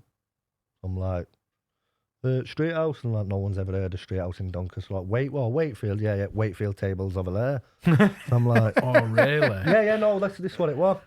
So then goes sits down, and there were like 2 people on wing of a few hundred from Wakey. So I started chatting to them and all that, and experience of that, it was, I saw people get hot water chucked in the face arguing over a simple thing like an orange juice.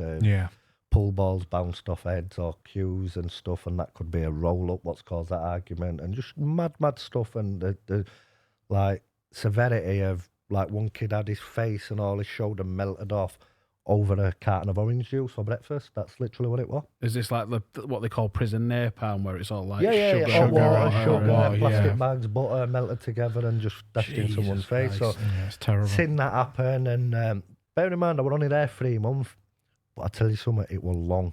It was the longest 3 month ever. Yeah. And then when I got out, I was like, I'm never ever doing that again.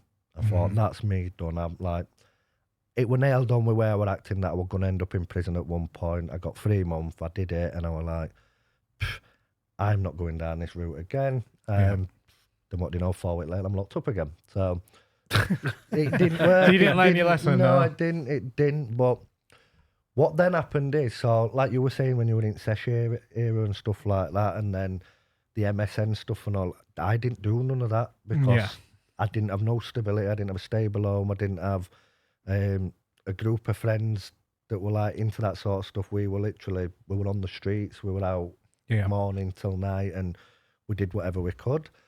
Then it wasn't till I was about 21, 22. I'd never took any drugs other than weed, me.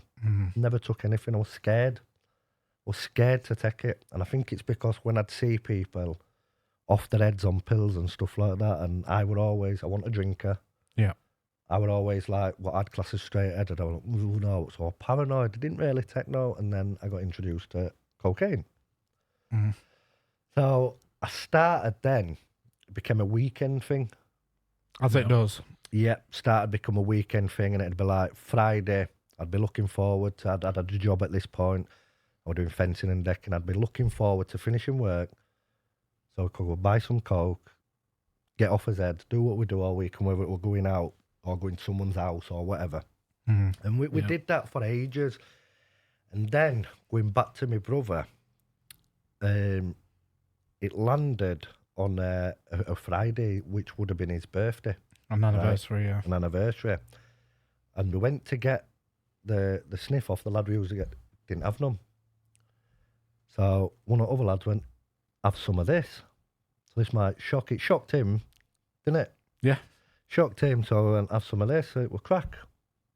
So I got back into that mood. It was like a low point anniversary of my brother's death, like his birthday, and I just thought... And you were in self-sabotage mode again. Yeah, and I didn't have nothing then, so what I was expecting to get off my head, and that wasn't there, and it was like, same thing really, innit? Fuck it, why not? Let's have a go. So we started on pipe, and we'd buy a 20 stone at that time, and there'd be 3 of us, and we'd all have 2-3 pipes each off this same 20 stone of crack. Anyway, after, and this didn't take long. This did not take long whatsoever. So we're talking from that to the next stage, we're like probably 3 months. But we were, and we still worked at this point, we were up every night while 3, 4, 5 in the morning. So dealers, when dealers packed up, that's when we went to bed. Then we'd get up, we'd go to work. We'd do what we could at work, then we'd be out again. And the amount of money we used to spend, what we didn't have it, but we'd get together after work, we'd have a fiver to a day, and then by 3 in the morning, we'd probably smoked 400-500 quid worth of crack, but we'd just been out, and we were like, if we could make 20 quid passing you to him, that, whatever, we'd do whatever we could. And then, but the mad thing was, we'd never have a penny to start the day, a penny when we ended the day, but we'd have spent 4, 5, 6, 700 quid we'd smoked, and that was 7 days a week. So this went on for a few months, and then the petty crimes started to get a bit bigger. So instead of going out and, back then would be rob a building site and nick some copper pipes and then waiting at scrapyard next day. Yeah. That's what we'd do, shit like that. But then we had to wait till the next day because crack dealers didn't take copper pipes. Do you know what I mean? Yeah. So we're sort of like, hang on a minute. I bet you tried though, it passed. I bet you. Listen, we didn't try it. We didn't try to sell, but...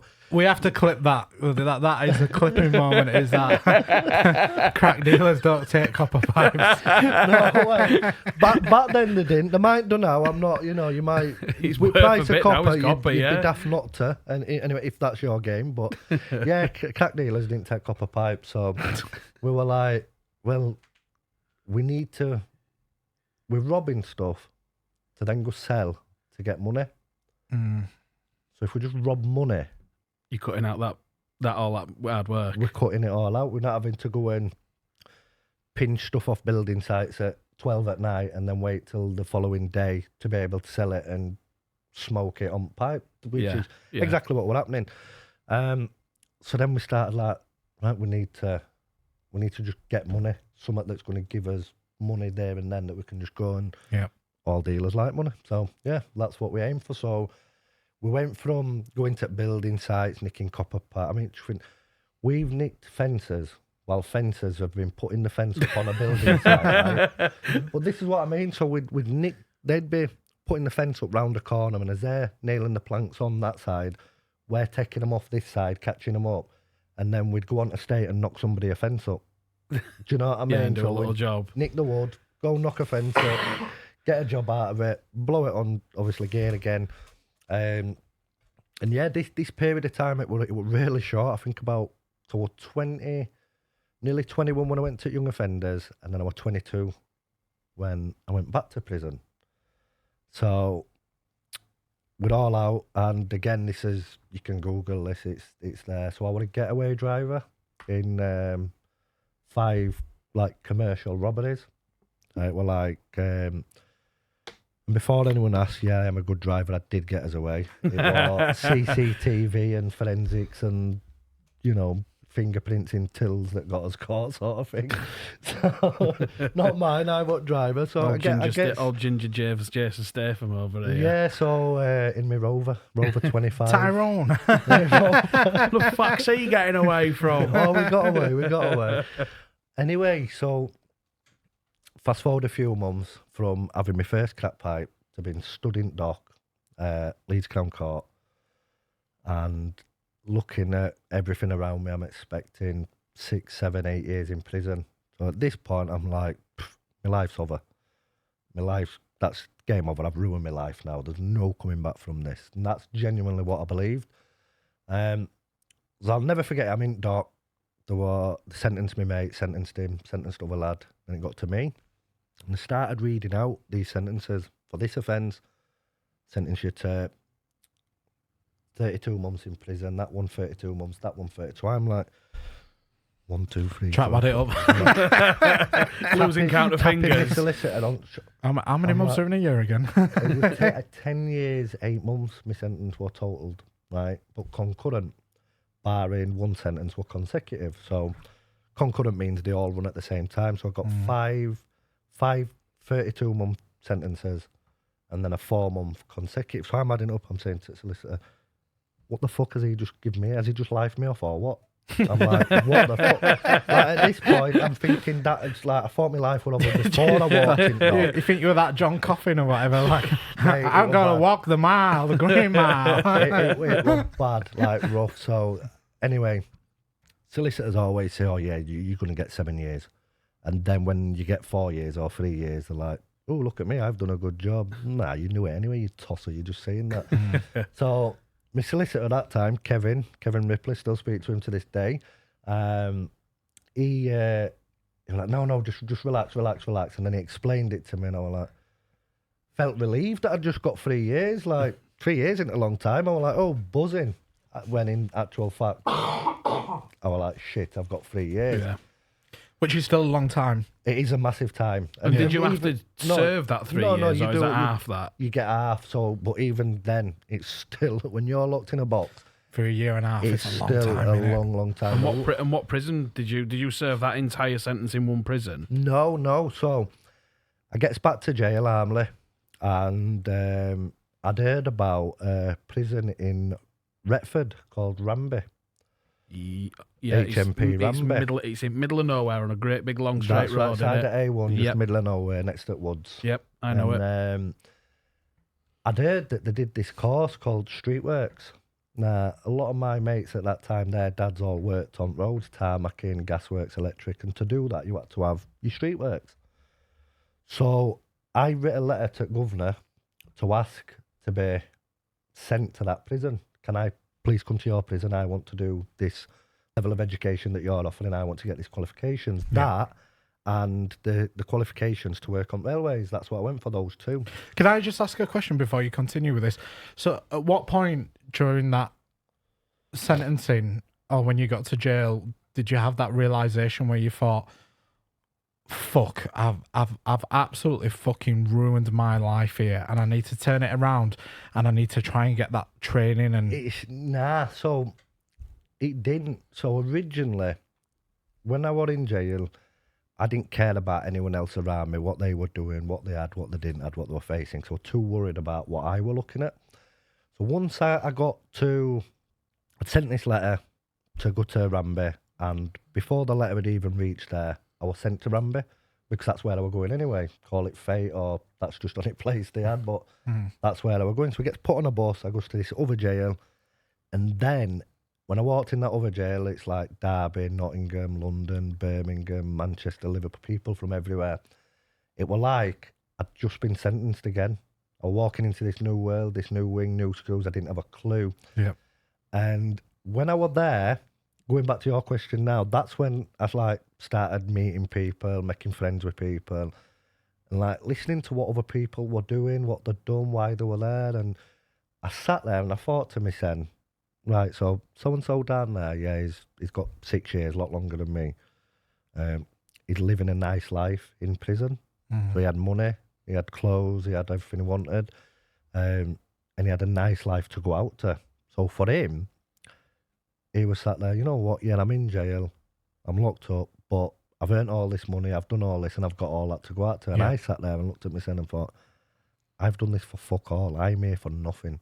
Yeah. Like the amount of money that we made, I could have gone and worked for 50p an hour and still been better off than the time I was spending in jail for the amount of money I've got on it. And I was like, this ain't adding up. This does not add up. It's very reminiscent of that whole story where Charles Bronson, when he robbed the post office, and I think he got away with something like 80-something pounds. Yeah, we've been there. not with post office, but we've been there. But yeah, it was like that. So and then I'm like, a lot of time I spent there thinking my life were over. Yeah. I'm an ex-con now as an adult, not a young offender. I'm an ex-con as an adult. Didn't have nowhere to live when I was getting out. That wasn't even thought about. Had nowhere to live. Had my driving license. My car was in police impound still. So I was at that point. I was like, yeah, my life's over. I've ruined it. I've wasted it. This is me. This is me for the rest of my life, and there's no turning back. I didn't have many friends because I'd not robbed them in a sense of gone and took stuff, but I'd like conned them or lend me 100 quid. I've got this coming. You burnt a lot. I've burnt every bridge possible. So I pretty much did that full sentence on my own because I didn't have like my mates visiting me or, you know, like that. I think I had 1 or 2 at very early days. So then I'd got awarded to go on to these courses, what I'd asked for. But they were they didn't want me to do it, straight away because the qualifications only last so long. So it was pointless me doing it at the beginning. Because it'd run out before you get out. Correct, yeah. So you do it towards the end. So in the meantime, I went and I did my level 3 maths and English, which is equivalent of A-levels. So I did all my education through prison, did my level 1, 2 and 3 maths and English. I did a cabinet making, so like joinery, so making chairs and stuff out of a block of wood from scratch. And were this stuff that like that you genuinely wanted to do, or were this just like, do you know what, I can do this and it's going to kill a bit of time and it's going to make my time in here a lot shorter? No, it was. I got put in a workshop first, and it didn't. I got kicked out of it straight away. I didn't like it. It was a pointless waste of my time. I'd have rather sat in cell watching Juffing bargain on, which I didn't like. And I just thought, you know what, I'm here. I'm not going anywhere. I need to take as much as I can from this place as they're willing to get. Well, yeah, as much as the most things I can take from this prison, I want to take. So I thought to myself, right, now is my time to sort of like fix up what I fucked up. Yeah. You know, at school and workplaces and stuff like that. So I got as much as I could in terms of qualifications. I did. I ended up becoming me and another guy. Still speak to him now again. Scott Rogers. He and another one had a bit of a messed up situation. We ended up in prison together. We ended up doing this woodworking thing, and we completed the course, but we stayed on to like teach others to help them. So we'd completed the course, we got the qualification, and it was like, right, we get chucked back in workshops like making plastic knives and forks or packing tea packs or sewing boxer shorts or whatever, or we can use this time here and we can help other people. So we stayed there, we helped them. We did a few projects through prison for like outside church. So we got like positive, call it a write-up. So if you do something wrong, you get a write-up. Right. Which is a negative mark. Is that like a report, like a sort of report card that you get while you're in prison? So I got a positive one for building this nativity scene for local church. Got one for that, for using like my said my time, it was their time, wasn't it, really? Yeah. So we got a positive, like, commendation for that. Then another time, and they're quite unheard of, like, positives. It's not, like, a common thing. Is it something that could potentially reduce your sentence as well? It definitely helped me get out early. 100 million %. Yeah. So the next one was, we were all having a drink on homemade hooch. We'd made it for Christmas. And the guy who was saving it was a bit of an alcoholic. And he was like, so if you get caught with it, you got knocked from good side of jail to bad. So he was an alcoholic, which, give the alky the booze to save. Makes perfect sense. So he gets paranoid, and it was like, I want it out. No one else would take it, so we're like, we're going to have to drink it. So we all drank it. Big, massive fight ended up on wing, because we were on a spur where there were 21 cells, and then a gate at the end. We had your own key to your door, but the screws had locked you on at the end. So like, I could come and sit with you, watch films in your pad. We could do whatever you would like, locked up. Anyway, big, massive fight. People knocked out all over, blood everywhere. And there was this African bloke, Jimmy, and he'd been knocked out in showers, but he was laid face down, well, like on his side. His tongue was at the back of his throat. So I've gone out. At this point, the security have come on cell, which is like, when they come on. Am I imagining this right? Like with riot shields and cautious and like security. So you have your normal screws and security. They're like next level. They come in to raid you or to take you out or do whatever. So they're like, everybody back in your cell, and I'm at this minute. I've got this guy Jimmy choking to death on his own blood and his tongue and that. I've got his head, put him in recovery position. Got a pillar, put him in recovery position. Put my hand down his throat, got his tongue out of his mouth, had him leant over, got breathing and what have you.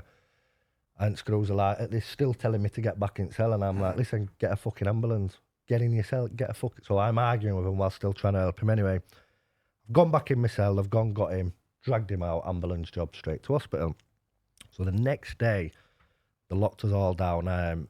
They sort of like let us out at tea time, and I'm, like I said, I'm not a big drinker, I had the worst hangover ever. Like a prison hangover's worse hangover than you can think of. So I'm walking past office, and screws have shouted, Johnson, come in here. So I've gone in, and there must have been 7 or 8 screws in at time. And they were like, look, we know you were all pissed up. Like, you still fucking smell of it now.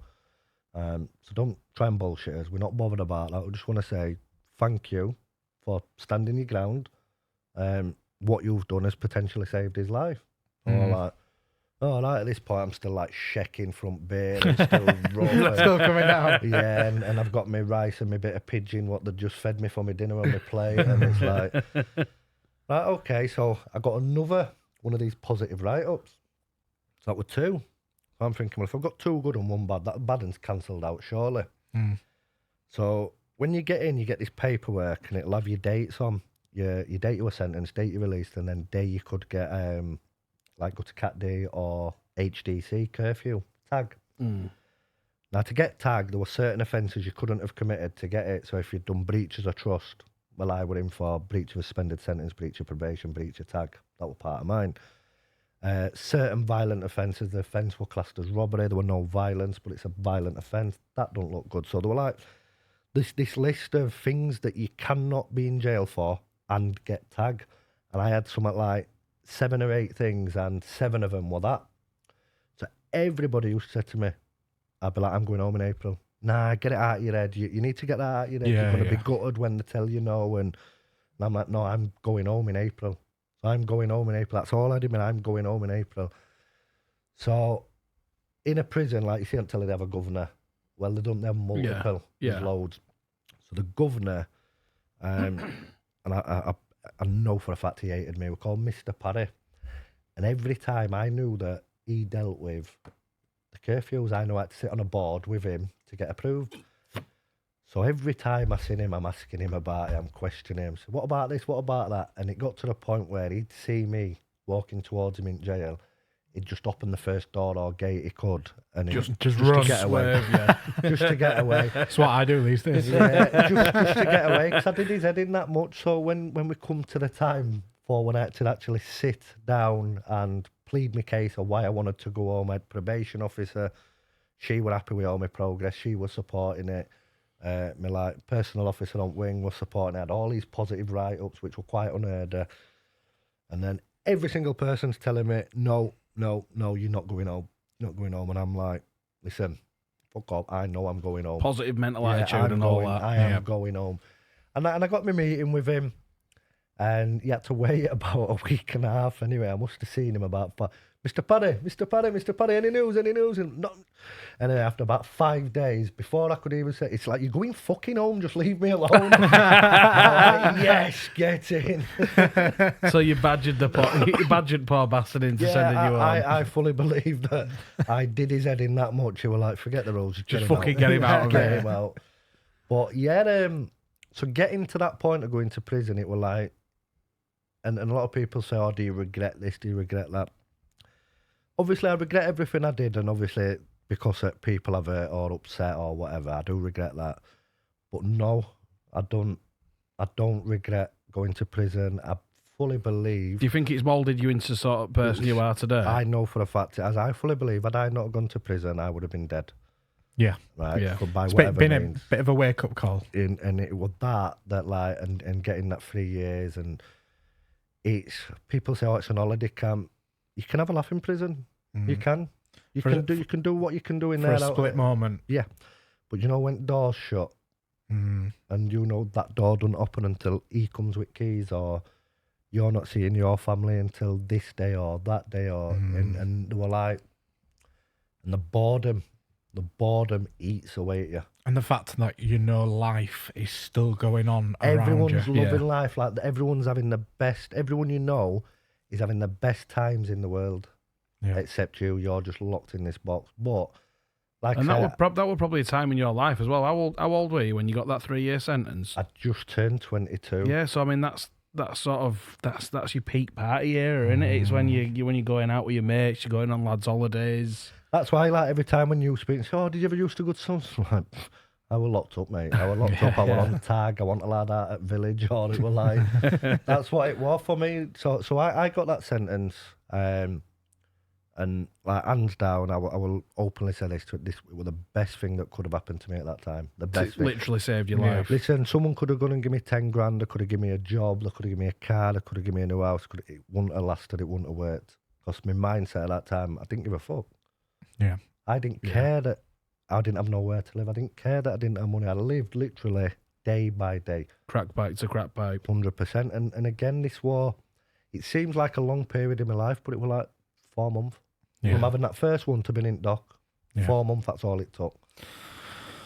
So now, in terms of moving forward, so I know you briefly said you come out and you were working on the roads, putting up. Yeah. I know, because you like to remind me every time we drive down there, Rolls, he Lamppost. goes, I put that lamppost up. He's told me about 5-6 times. I got the qualification from prison. I was taught how to dig holes in prison, and then they learnt me how to build ladders out of wood.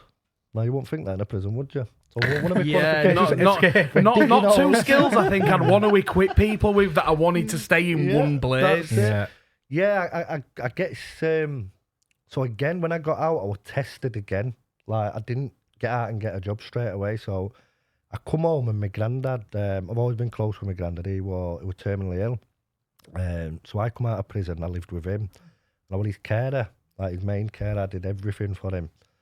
And just before he died, he bought me a van so I could go out working and do my own little thing. It was scrap metal I was going to do, right? God's honest truth. Right. Yeah. So I gets this van and I'm buzzing now. I think, right, do you know what? This is my start in life. I've got a van.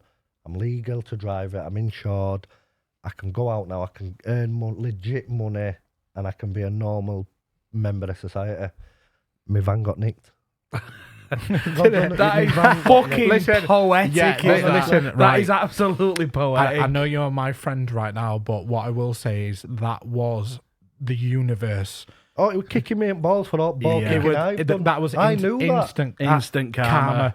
I don't believe in a lot of things, but I do believe in karma. And I do it, but do you know what happened after that?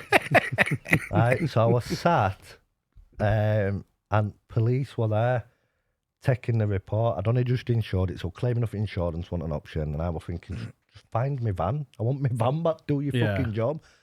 And as I'm sat there, I get a phone call. And every Monday I had a list of numbers, companies. Every Monday I'd ring them all and ask for work. And every Monday I'd get told no. And I did that every single week. And we're talking about 9 weeks, 10 weeks after getting out of jail this. And as I'm sat there and police are writing down in the little book about my red van and stuff like that, one of the jobs rang me back. So my van had got nicked, my hopes and dreams were completely shattered into ruins, and then the phone rang and I got a job offer.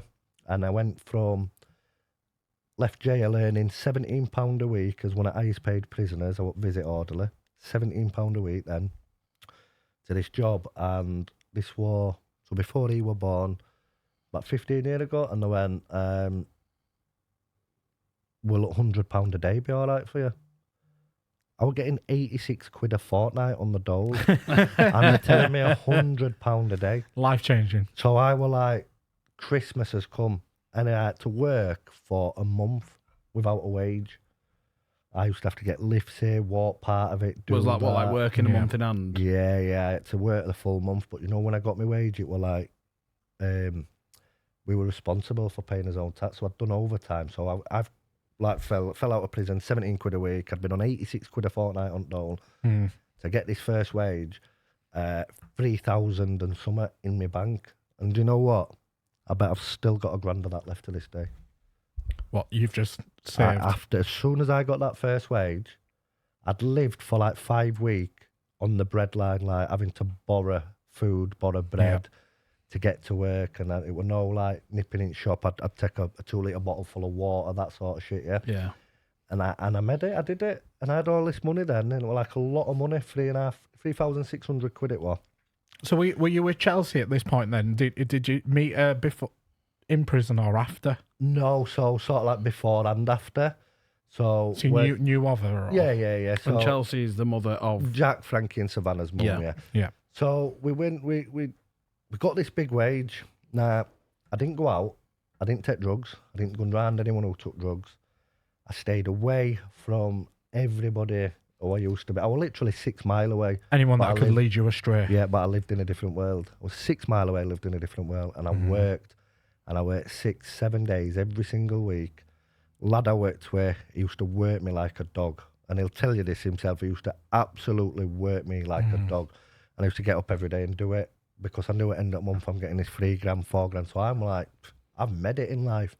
And because I've been at that point where I've chose to put some crack on a can rather than eating, I've chose to put some crack on a can rather than buying electric. I've chose that rather than paying rent. So because I've been in that position of having literally zero, nothing, you could, absolutely on it, clothes on my back, I always said to myself, I'm never, ever, ever going to put myself in that position. And I've saved ever since. Yeah.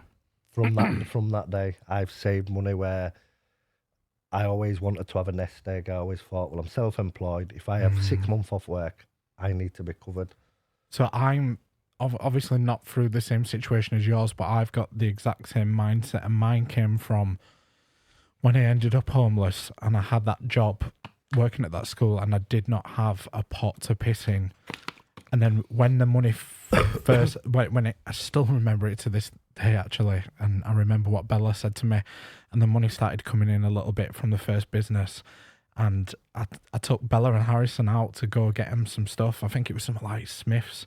Yeah. And I remember Bella saying to me, she went, "No, Daddy, you don't need to buy me anything. You save your money because we want to have money. We don't want to be back in the same position we was before, basically." And they were so scared for a very long time that we were going to go back to this point where, and don't get me wrong, we still had absolutely amazing memories. I still remember when I've got the video at home somewhere on my drive, and literally in the living room of the flat, all we had was a TV and a little 2-seater sofa that we all used to share. And you know the song from Matilda, Simeon away. the one where Miss Honey's dancing and that lot. Yeah. So that came on, and there's like a beautiful video of Bella dancing around the living room, so like innocently. Yeah.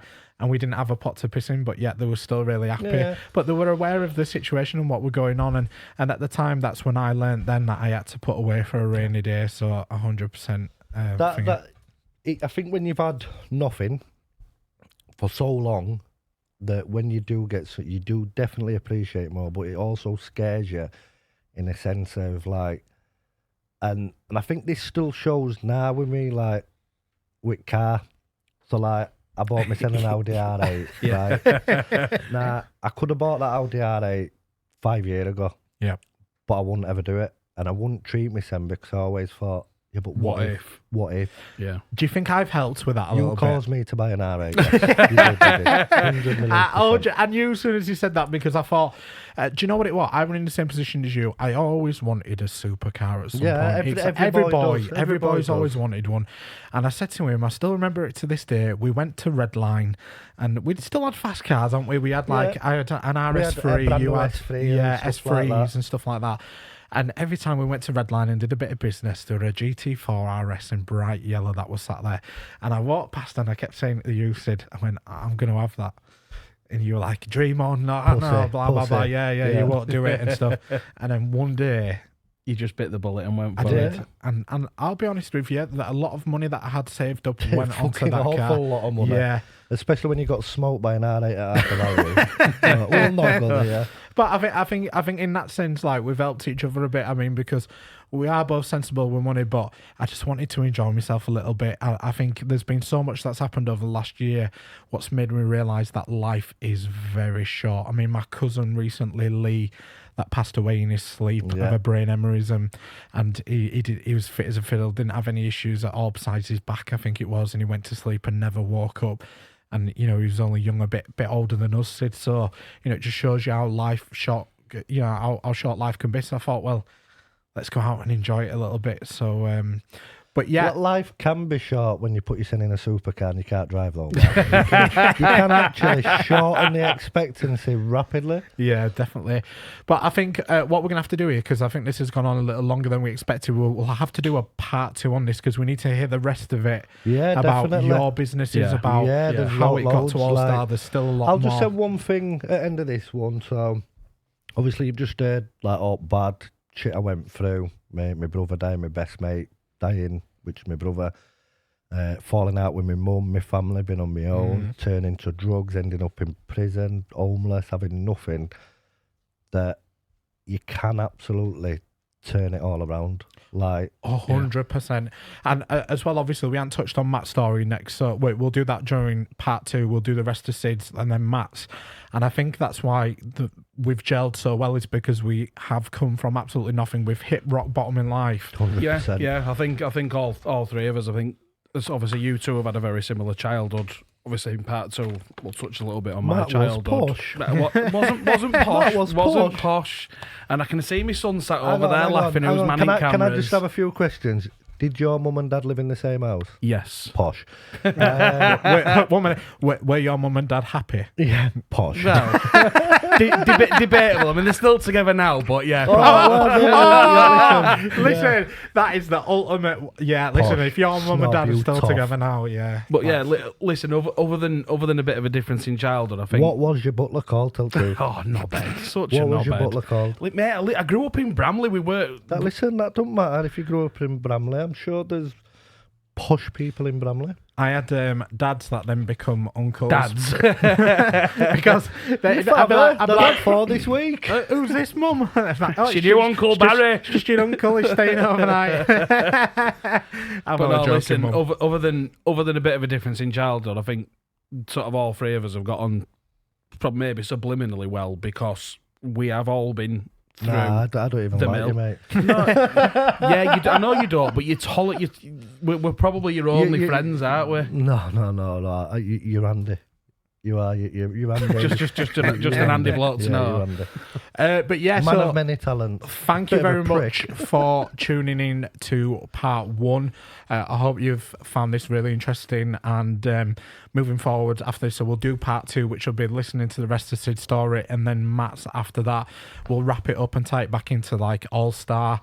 and how that we got to started, it. and we've progressed and where we are Yeah. now and what we've done as part of that journey, because some people may have only just joined us in the last 6 months, so they would have known about everything, how we started, where we've donated to, what we've done for charities. There's so much to get through, so we'll do that in part 2, and then moving forward after that. So episode 3 is going to be when we start getting guests on, which is really exciting. I won't give too much away, but we've got some really interesting people that have got very similar stories to like myself, Sid. Probably the next one is more towards like Sid's spectrum, towards Sid's end, where they've potentially been on drugs and then completely changed their life around to like help thousands of homeless people. So it's going to be really interesting. But from myself, obviously Matt, Sid, thank you very much for joining us on the first ever one. It's only going to get bigger and better. But yeah, thank you very much. Take care, and we'll see you all soon. See you on the next one.